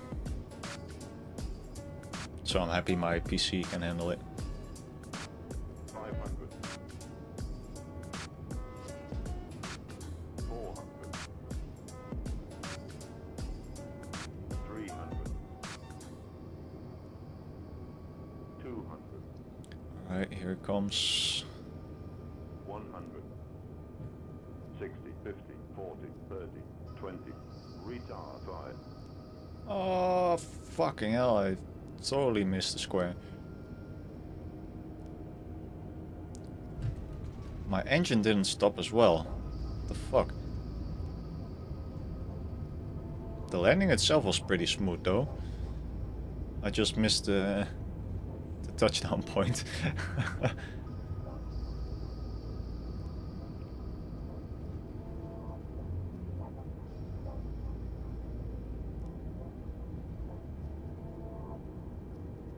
Should probably brake as well. I was like, why is it rolling so long? But I wasn't pressing the brakes. Yeah.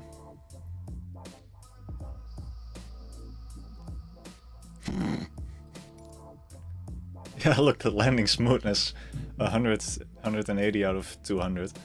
But the landing precision, just 0. Shit. Gonna try it one more time, and then I'm gonna try a different one. So I know I can do it better. I think if the engines actually stopped, like I told them to do, then I would have hit the blue square.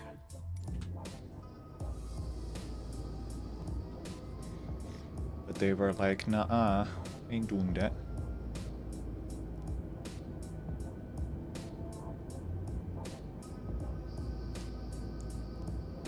Yeah, I'm gonna try DCS, definitely. But at first I want to get a little bit more flying done in this game, so I get better at flying, and then I'll try out DCS. It's good that the main game is free, even though you only get 2 planes, and all the other planes are around 70 euros. So they're pretty damn expensive, but at least I can give it a try for free.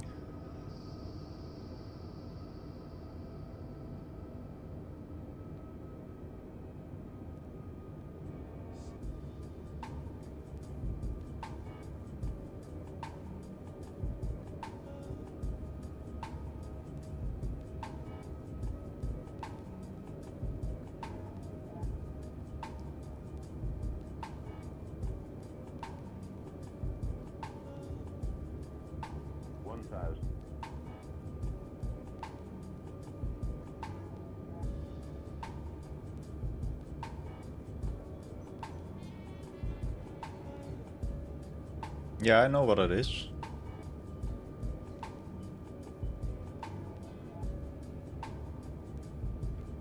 Gonna cut the throttle here. 500. Lower a bit.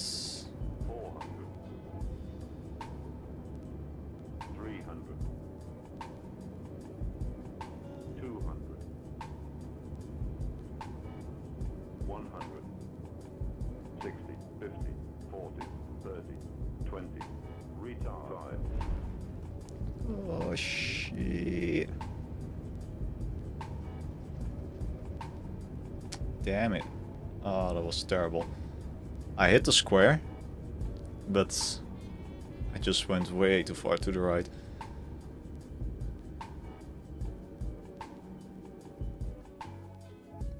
But it's a new high score. Yeah, landing precision, and then I had terrible landing smoothness.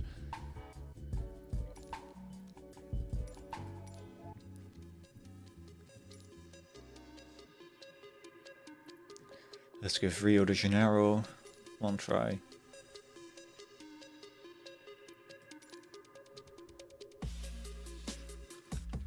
Ooh, it's with a little turn.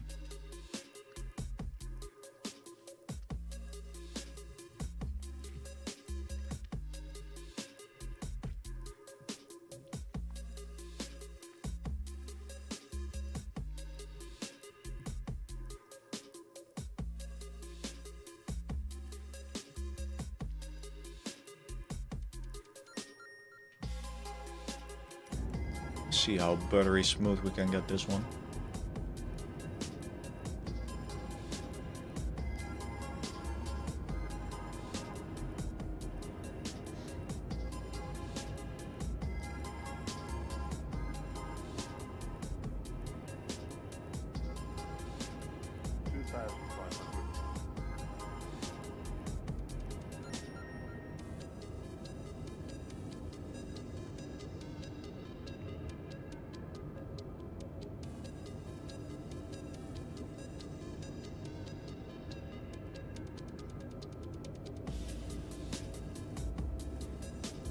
Just a little bit of steering.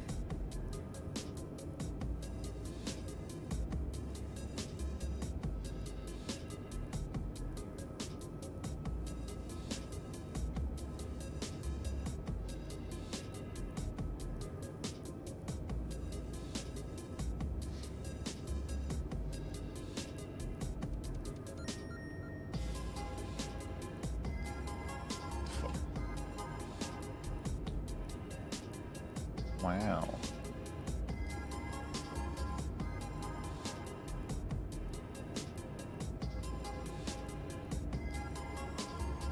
Should probably go a little bit lower.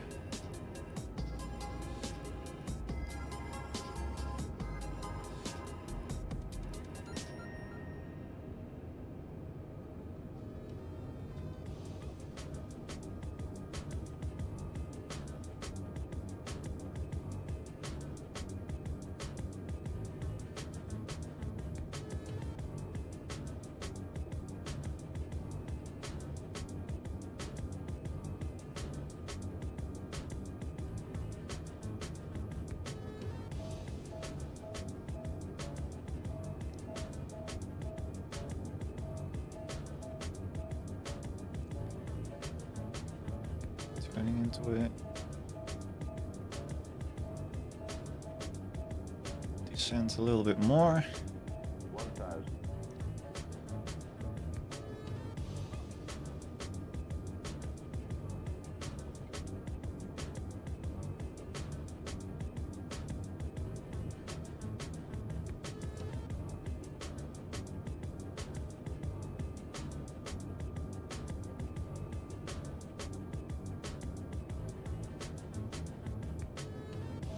500, 500. 400, 300, Way too far to the left. 200,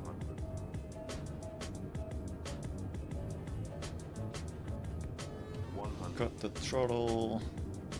60, 50, 40, 30, 20, retard, Oh, damn. That was totally not smooth.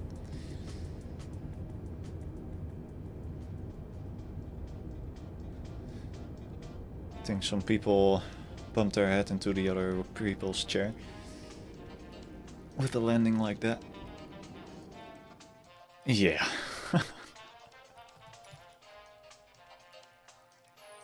landing precision was really good though.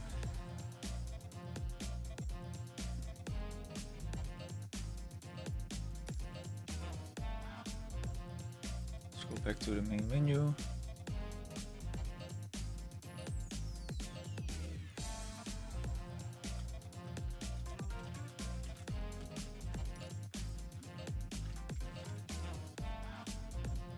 What are the epic landings?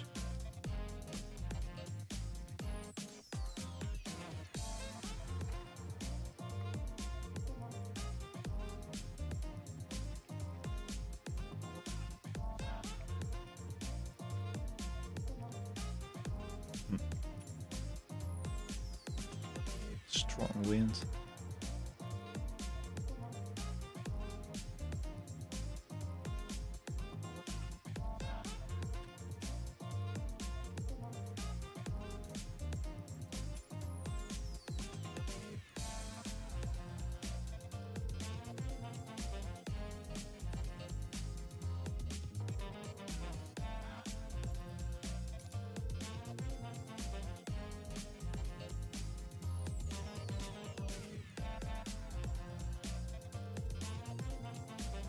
Discovery flights.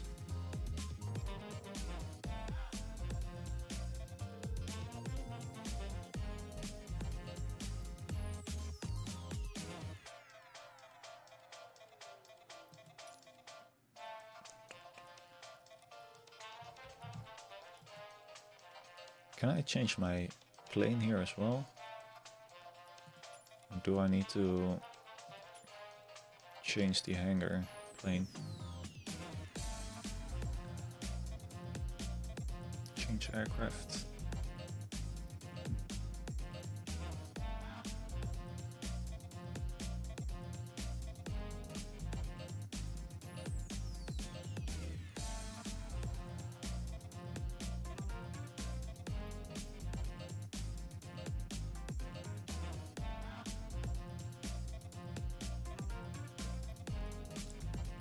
Douglas. I want a Douglas.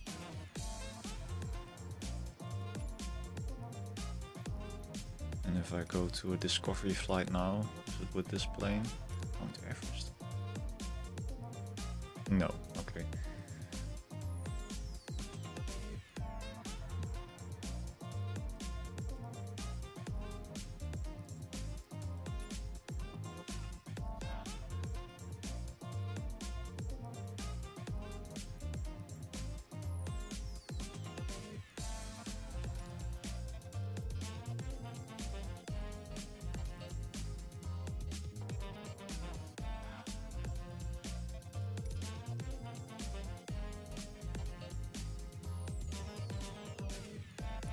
Five minutes. Oh shit.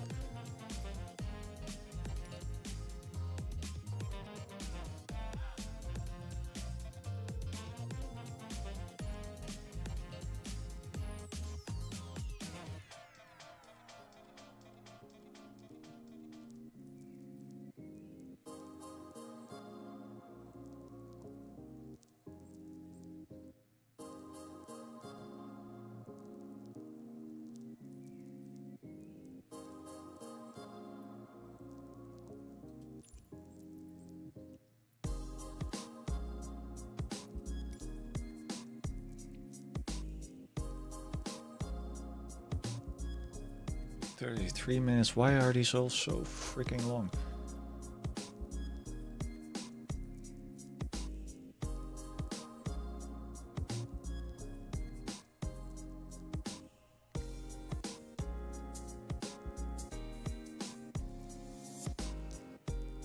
Transcontinental speed run.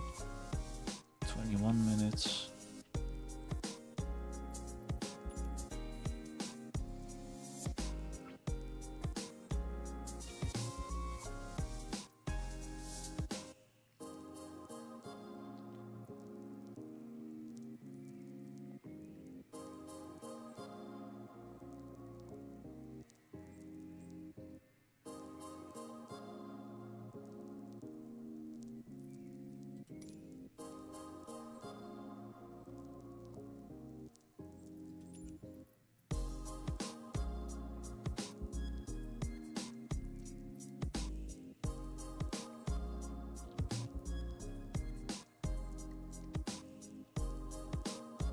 Caribbean landing.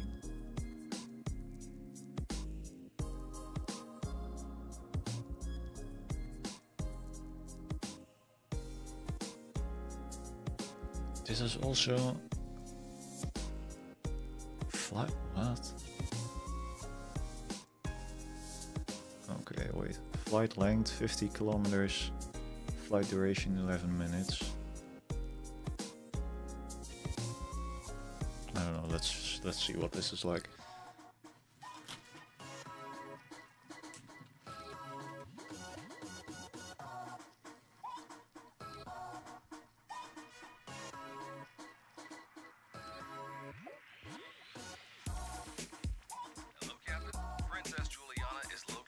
Southwest side of the island, and the final approach course goes right over a beach full of tourists, many of them with cameras in hand. So keep it steady on short final.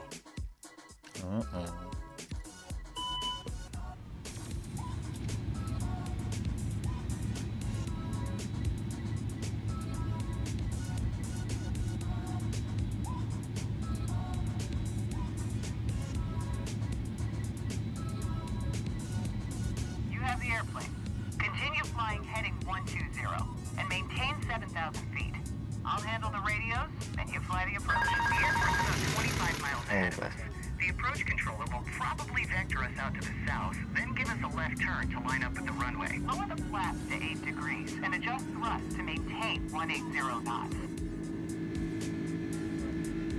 Hold up, woman.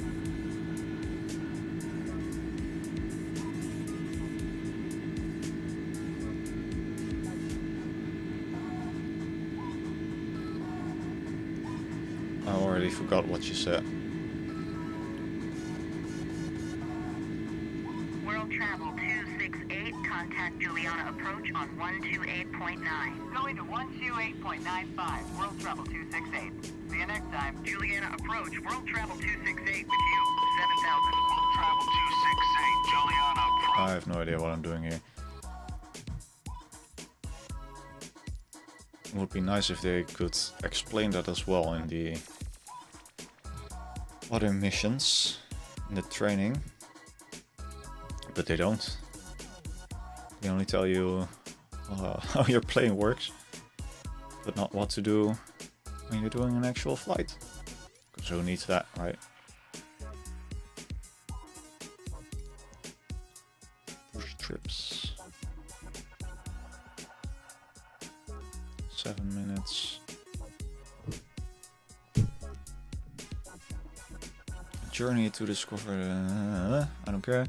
You'll be flying a Cessna Skyhawk with a cruising speed of 124 knots. Alright. Assistance on the trip will be available in the form of back on track button on the VFR map. However, be advised that choosing this will disable achievements tied to the activity. Okay. So 124 knots is what we gotta remember.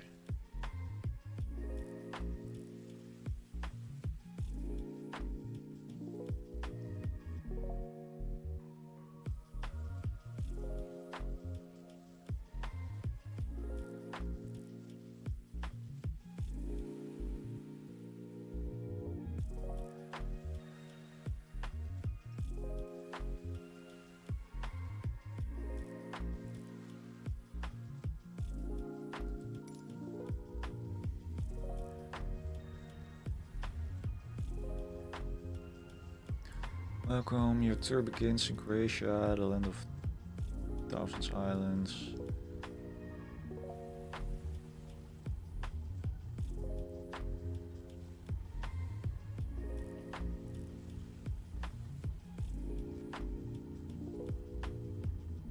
As you depart from Rijeka Airport and head southeast towards the coastline of the canal, in the distance look for a nearly landlocked small bay, then head past it to the hook-like bay and small coastal town of Silo.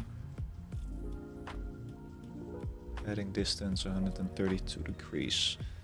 We'll just try and follow that for 124 knots. Cruising speed.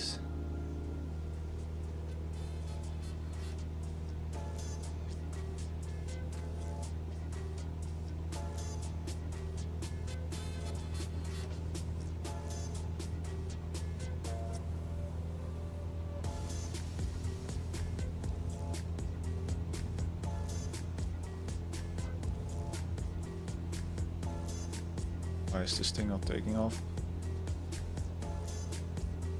Thank you.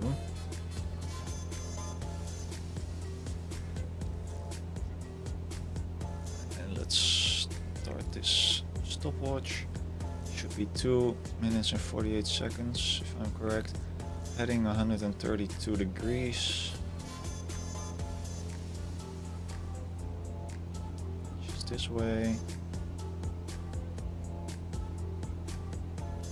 Go 124 knots.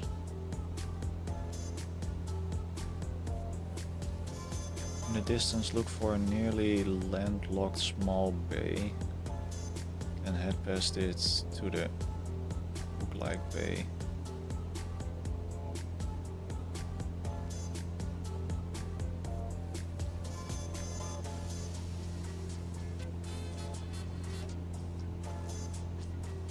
We will see. We'll just fly for 2 minutes and 48 seconds and see if we get to the right spot.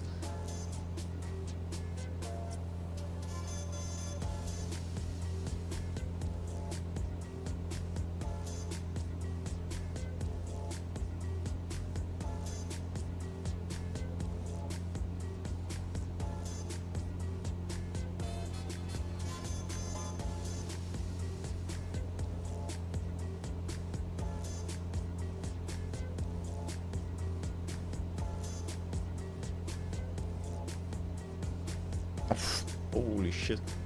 Hold up, hold up, hold up.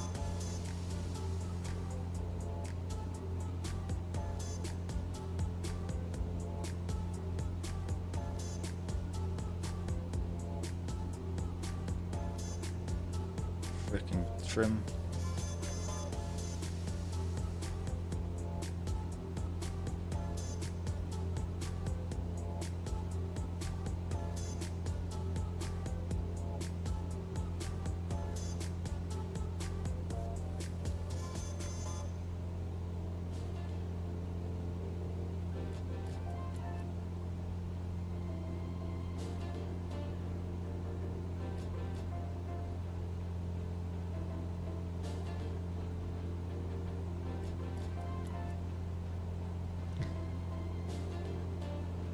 For a nearly landlocked small bay and head past it to the hook-like bay and small coastal town of Silo.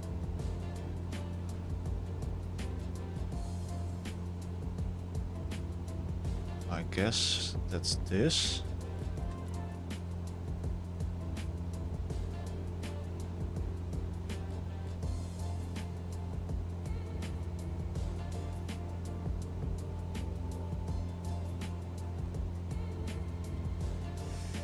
Reset.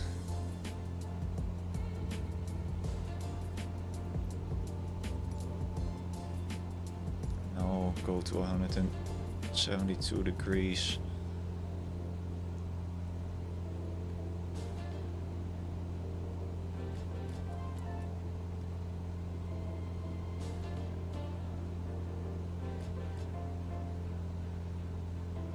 Right. Carry on traveling south down the coastline, following the heading towards a gap between two large hills some miles in the distance.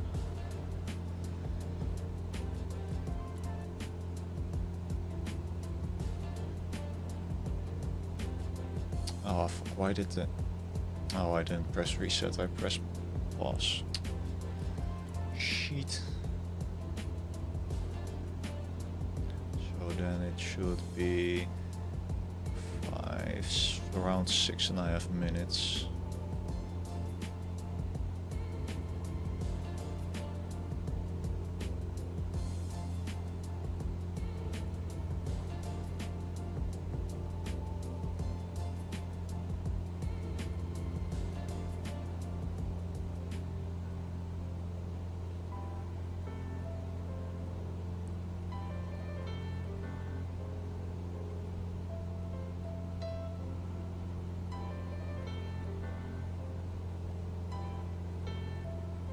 Follow the heading towards a gap between two large hills some miles in the distance. It's probably in between those. So I'll go up a little bit more.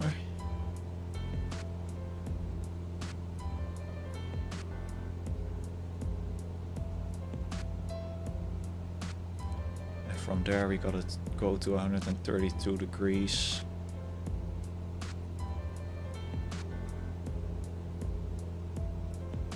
Just slowly climbing. Give us a little bit more power.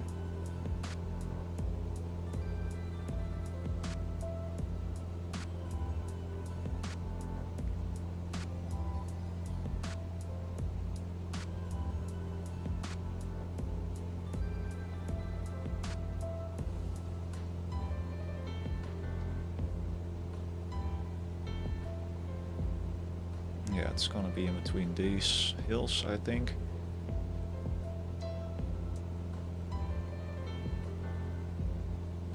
Heading southeast after a short distance, it will bring you to the resort settlement of Baska, cultural and historical centers situated on the bay, blah blah blah, alright.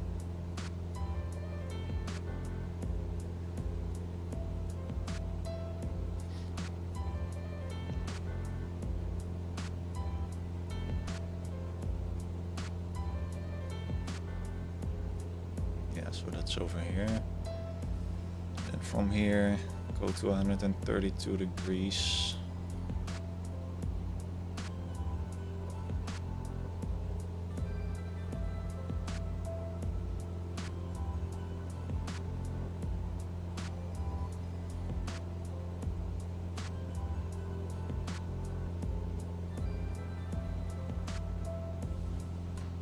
At least I think that's here.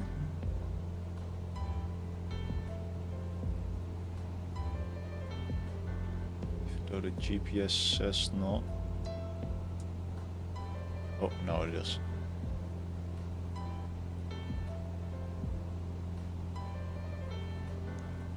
For 2.5 minutes. Now this one. 32 degrees.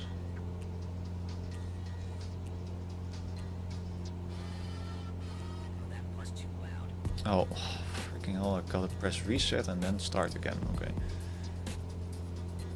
Track along with the state road D102. Heading southeast after a short distance, it will bring you to the resort settlement of Baska, cultural and historical center situated on the bay. Alright. I think that's over there.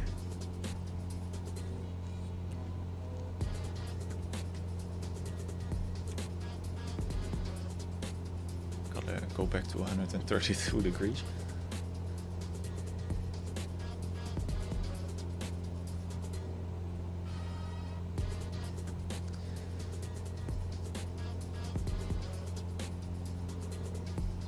And after 2.5 minutes, go back to 69 degrees.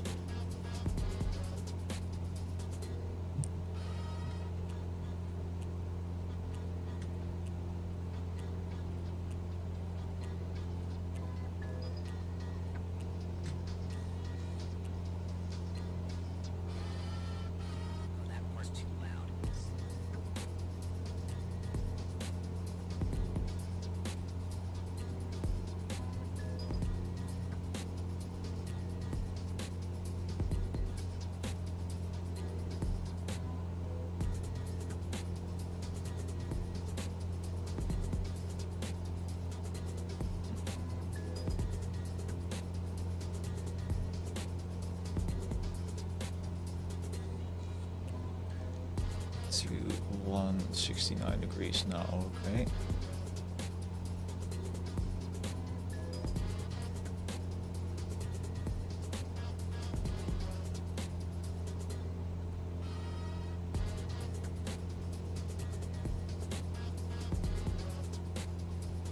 Yeah, because I was pretty late with resetting the time.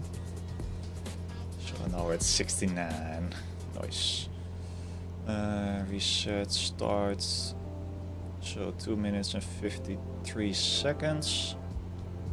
From the bay, follow the rocky shoreline southeast. When you reach the shore's end, make your way across the waters of Filibitsky Canal, gaining altitude as you go. Soon you'll arrive at Senj, a small bayside town on the upper Adriatic coast, in the foothills of the Mela Capella and the Velebit Mountains. Alright.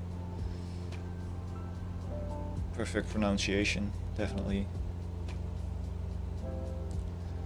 Gotta ascend a little bit more.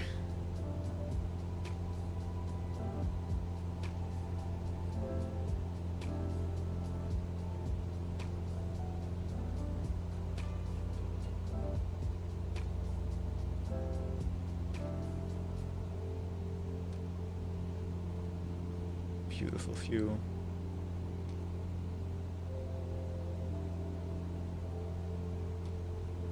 Okay, so I'm starting to get the hang of it, I think. How to follow the path. Even though this thing also has GPS, which I can just follow.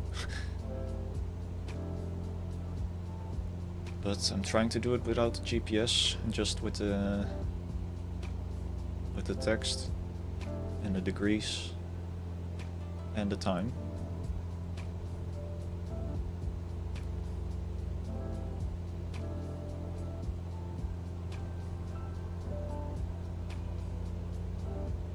Your PC crashed? Damn. Small bayside town. You should go soon. You arrive at Senj, a small bayside town on the upper Adriatic coast, in the foothills of the Okay, 253. So we're almost there. Don't tell what I was doing. You're watching dirty stuff.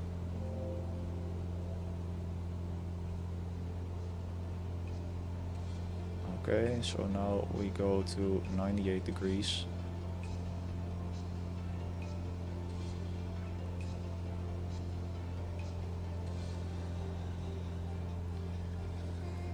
There we are. Reset the timer. 2 minutes. As you pass over Senj, you should look for State Road D23, carving a path up a slope in the cliffsides. Let it lead you into a deep green valley enclosed by the ridges of the... Okay. Where's that stupid road? Is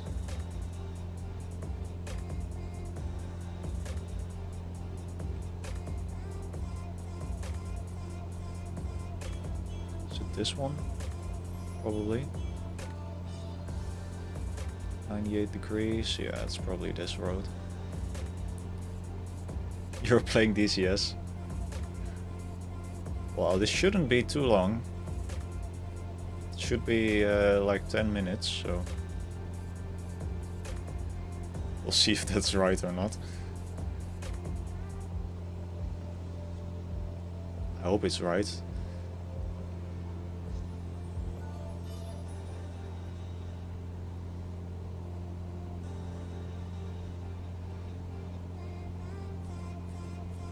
Degrees for 2 minutes. Gotta ascend a little bit more. After following D24 stretch, look for a major highway.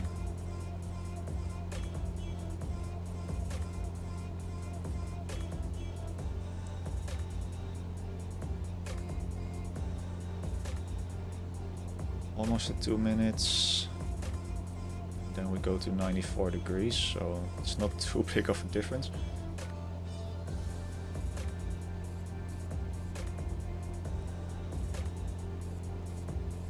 Yeah, there we go, 94.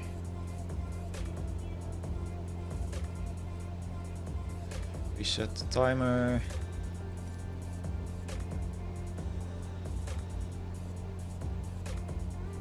After following D23 for a stretch, look for a major highway interchange for the A1 motorway at Suta-Lokva. Okay, I think that's over there, straight ahead. I follow 94 degrees though.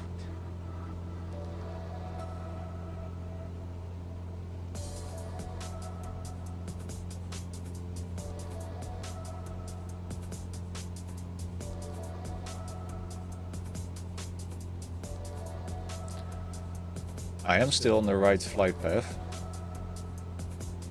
At least I still see everything that the text says. Normal flight route, yeah.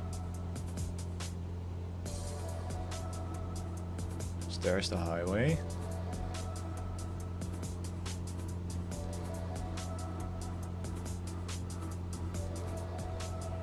And after that we go to 134 degree.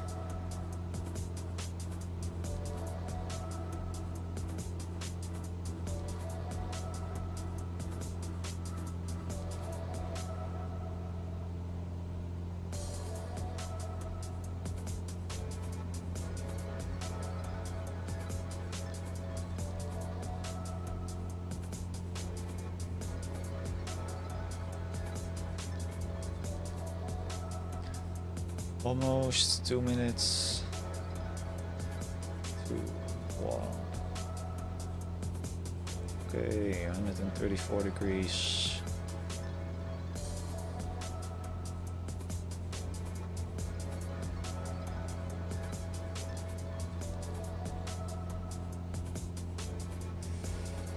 There we are.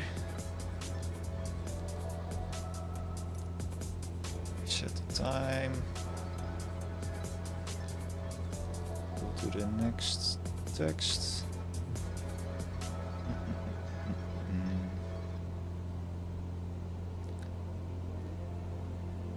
Head southeast from the interchange as the A1 motorway tunnels through hills and eventually leads you to the Geka River. Just east of the river on the perimeter of Karsk Field lies the town of Otak. Okay.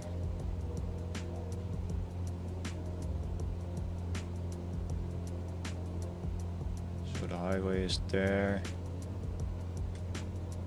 Oh, going way too far to the right.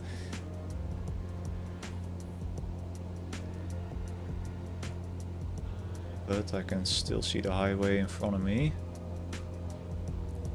which I'll just follow. Eventually leads you to the Geka River. Geka, I have no idea how to pronounce that. So that's 3.5 minutes.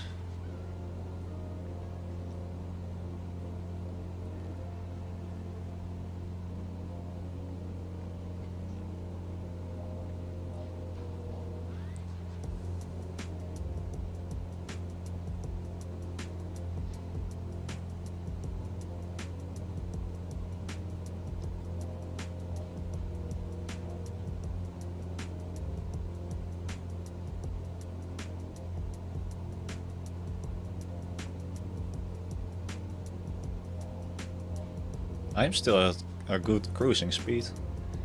The cruising speed is 124. Highway.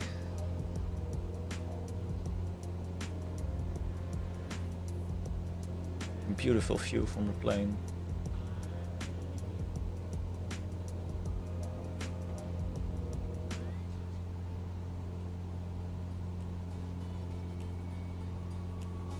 And after this checkpoint we go 112 degrees.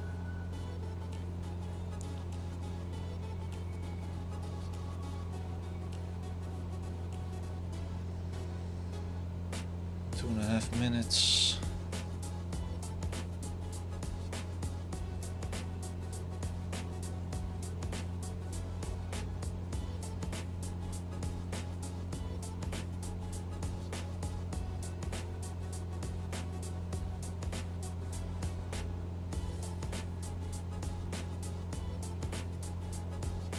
Not really sure where I'm supposed to find this river.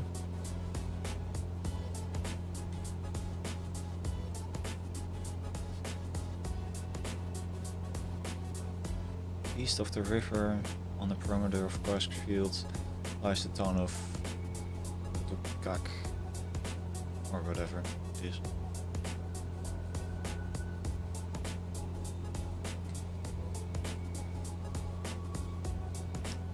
Okay.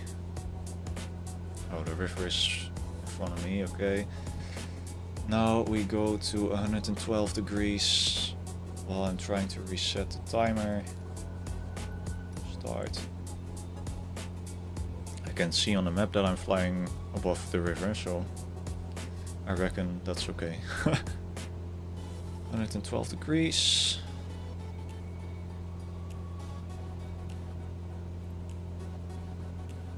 And then running southeast of Otak, look for a state road D50 to lead you past dense patches, the forest, towards a grass airstrip on the eastern side. This is Dragna Luka, Otak, the first stop on your Balkan journey. Okay, so it's a freaking grassland strip. Why?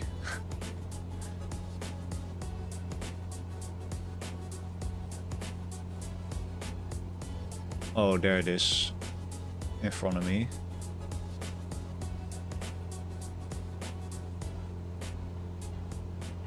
Does it matter which side I land?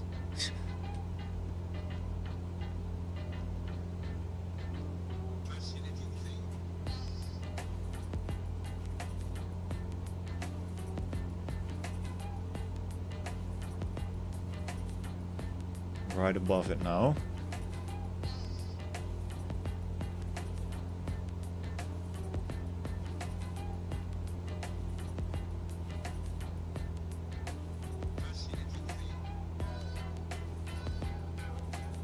We're gaming for real, for real.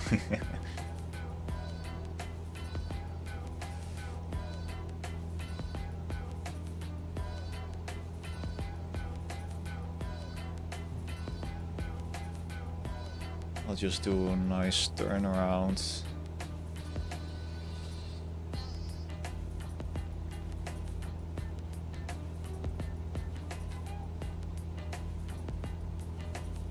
Or at least I reckon I'm supposed to land from the side I was coming from.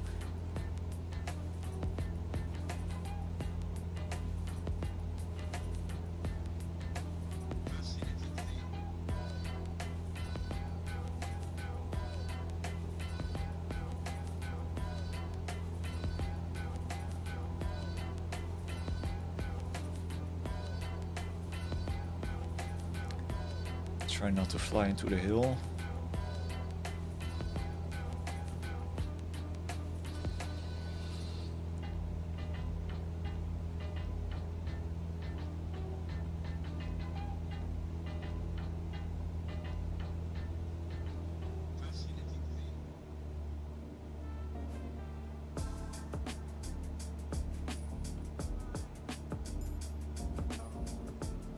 Where the fuck is the flight strip?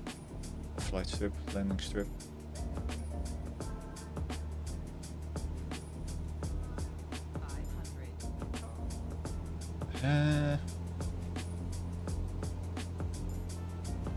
Oh, okay, I see.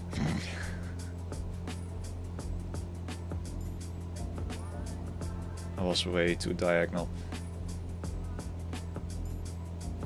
When I press this button, the camera goes to the strip, so I felt like I was going the right way, but I need to go in a little bit bigger circle.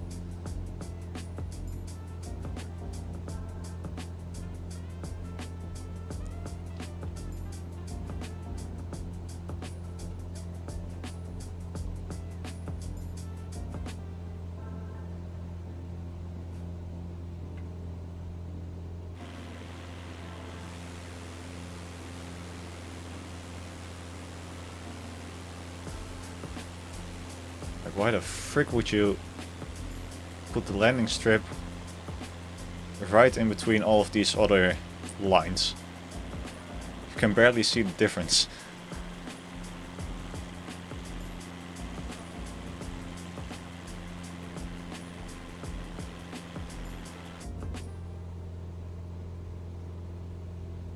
But now I know where it is.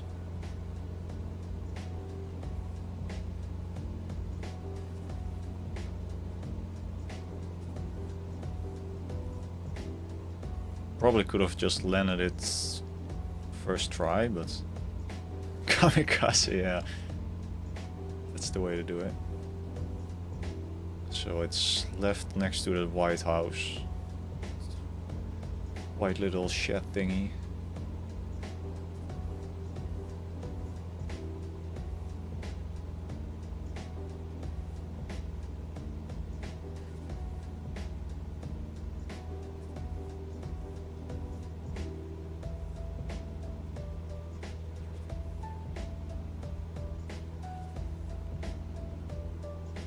Look, there it is.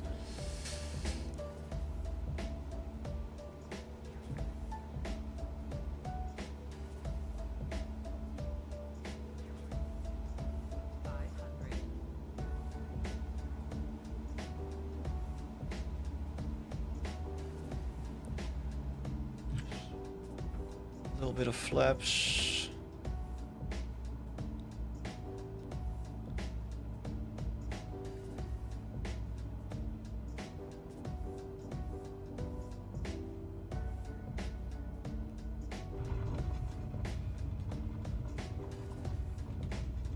Was not bad. Oh, stop. Stop. It's going way too fast. Stop.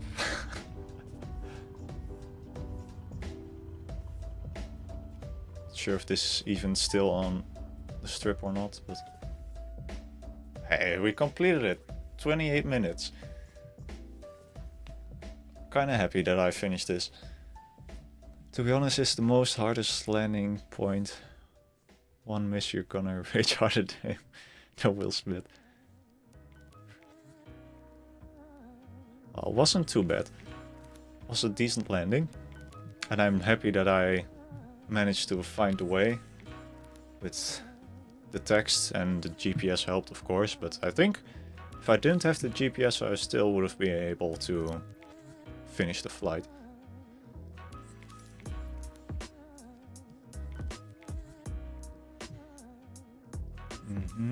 Departure. Arrival. Well, that doesn't really matter. Total time of flight 26 minutes.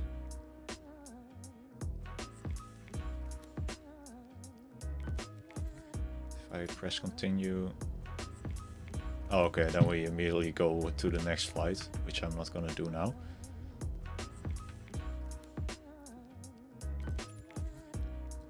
Yes.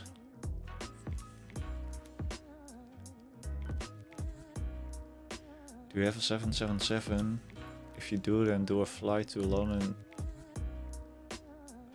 to Manchester. You're gonna love it. We'll take a look in a little bit. Give me a sec.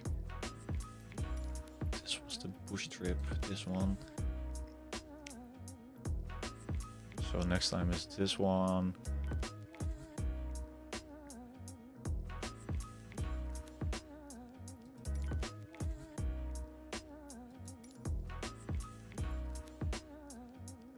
Okay, so the estimated time of arrival was 21 minutes. And I did it in 26 minutes, so probably if I landed the first time that I arrived at the airport thingy, then probably would have been in 21 minutes. But these are some nice short flights, even though there are some of 56 minutes. That's not bad. I will check out the 777 in a little bit. Wow, these are the bush trips, so I can only fly with these planes. How long are these flights?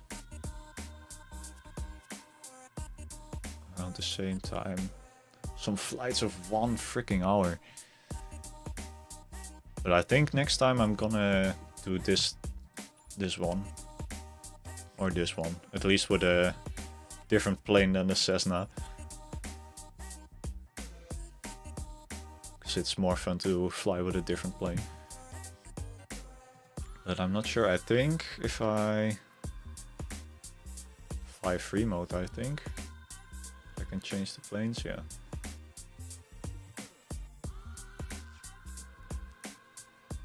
And so we have a Boeing 747, Airbus. I don't think there's a 777.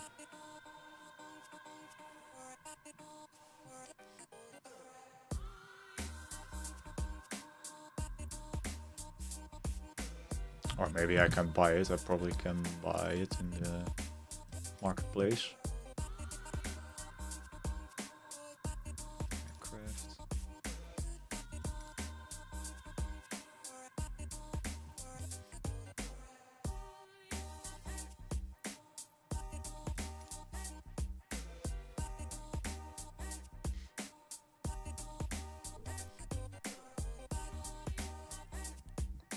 I would like to have the Pilatus, however you want to pronounce it. It's a cool plane.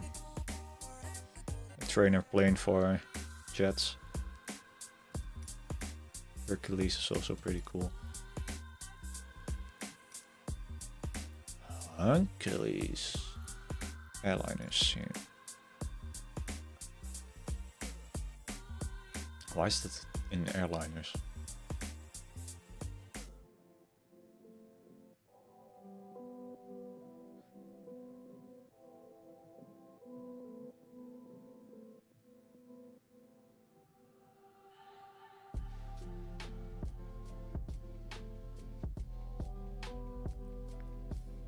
Try the 777 free plane, but that's a Boeing, right? Here the Boeing 777. But these are only the liveries.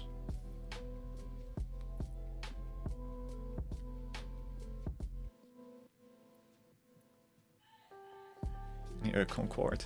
Cool.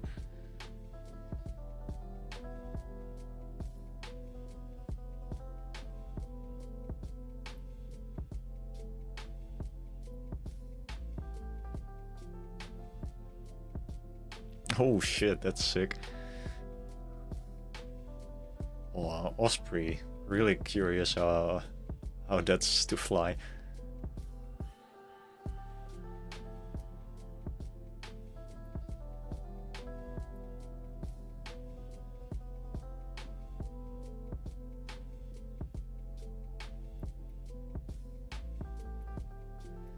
Seven 300ER, but did I pass that one already, or can I feature it? 777.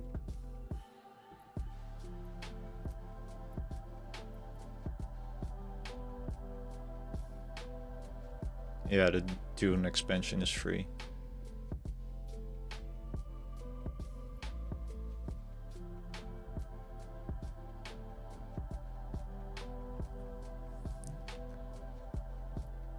But do I already have the 777, or is it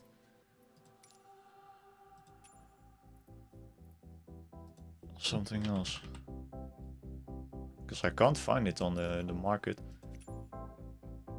So I'm not sure where I'm supposed to find it. I also want to try the Top Gun expansion. Gotta download that.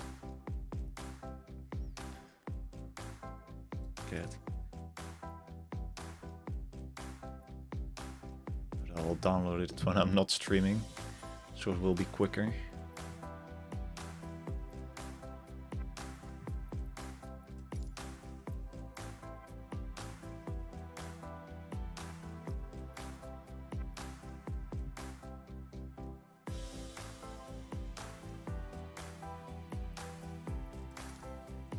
Activities. Airport-based training.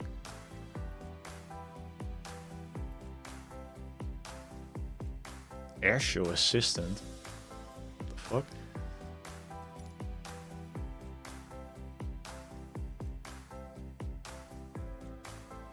You can get the free A380. Where did you see that?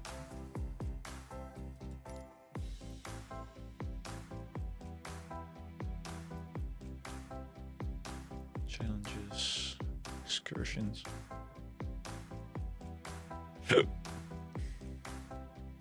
Easy chat.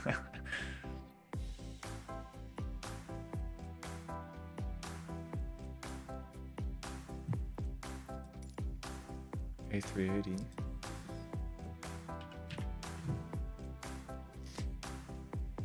Well, it says here that it's 22.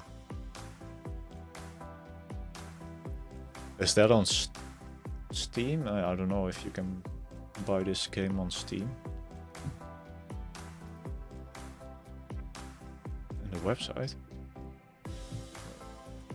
Check that. Windows.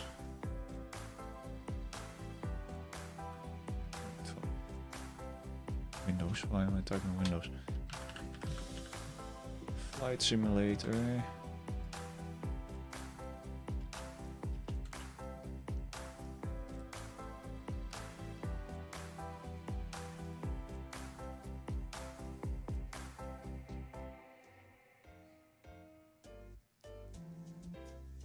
Store.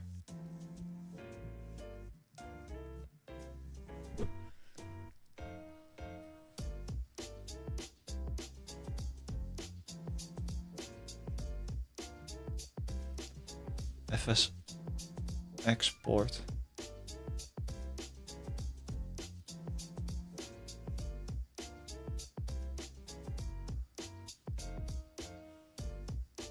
Wait, what? Huh? I'm not following you anymore. You mean FSX is the other game, right?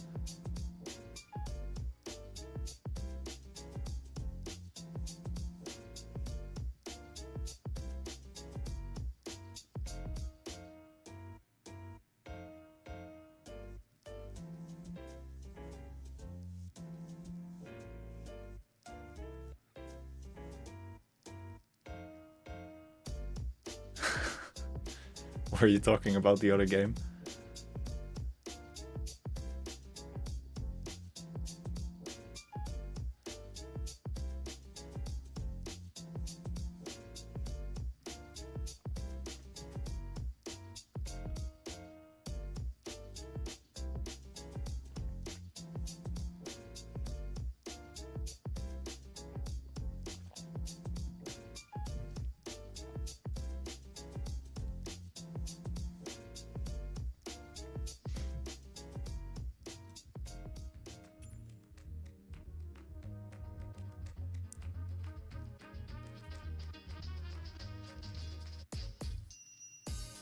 Swiss001 posted that.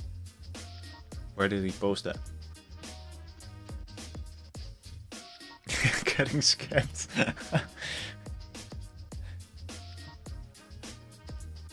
But where did he post that then? In YouTube channel. Oh.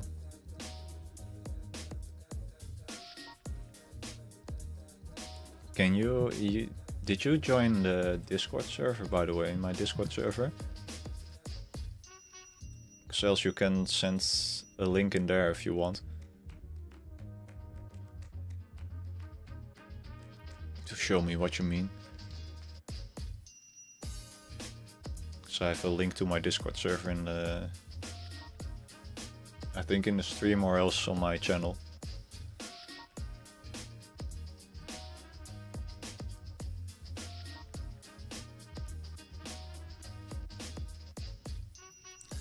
For next time I do want to do some more of those bush trips, because I like those. Probably with this plane. Make a new thumbnail. Here, it's your boy Thomas. Drop ook even een like.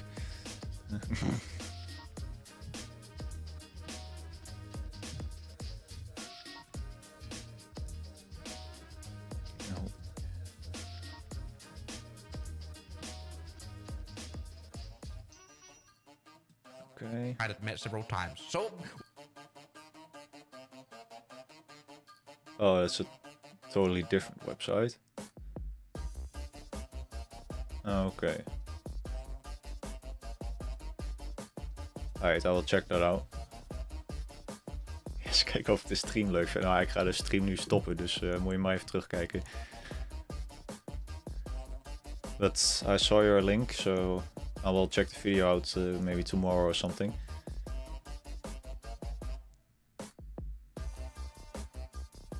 Yeah, he was talking to me, so it doesn't matter.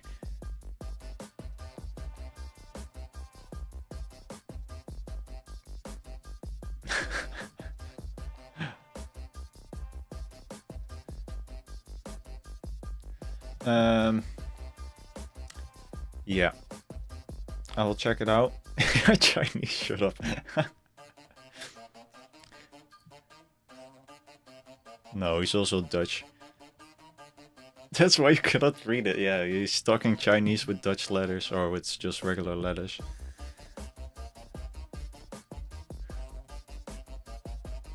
You big scammer.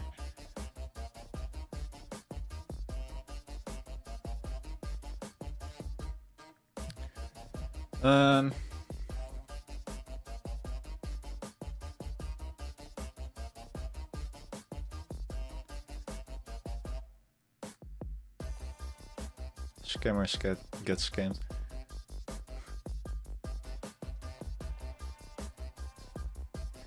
Yeah, Thomas is Dutch, just like me.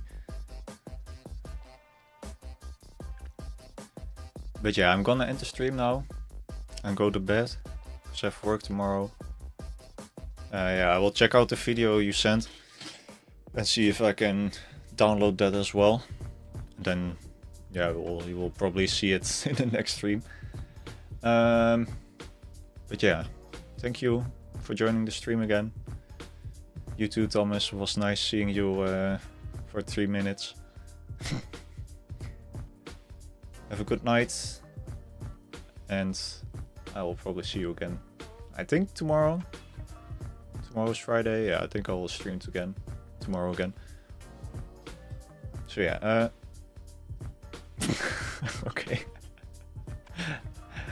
Good night. See you in the next one.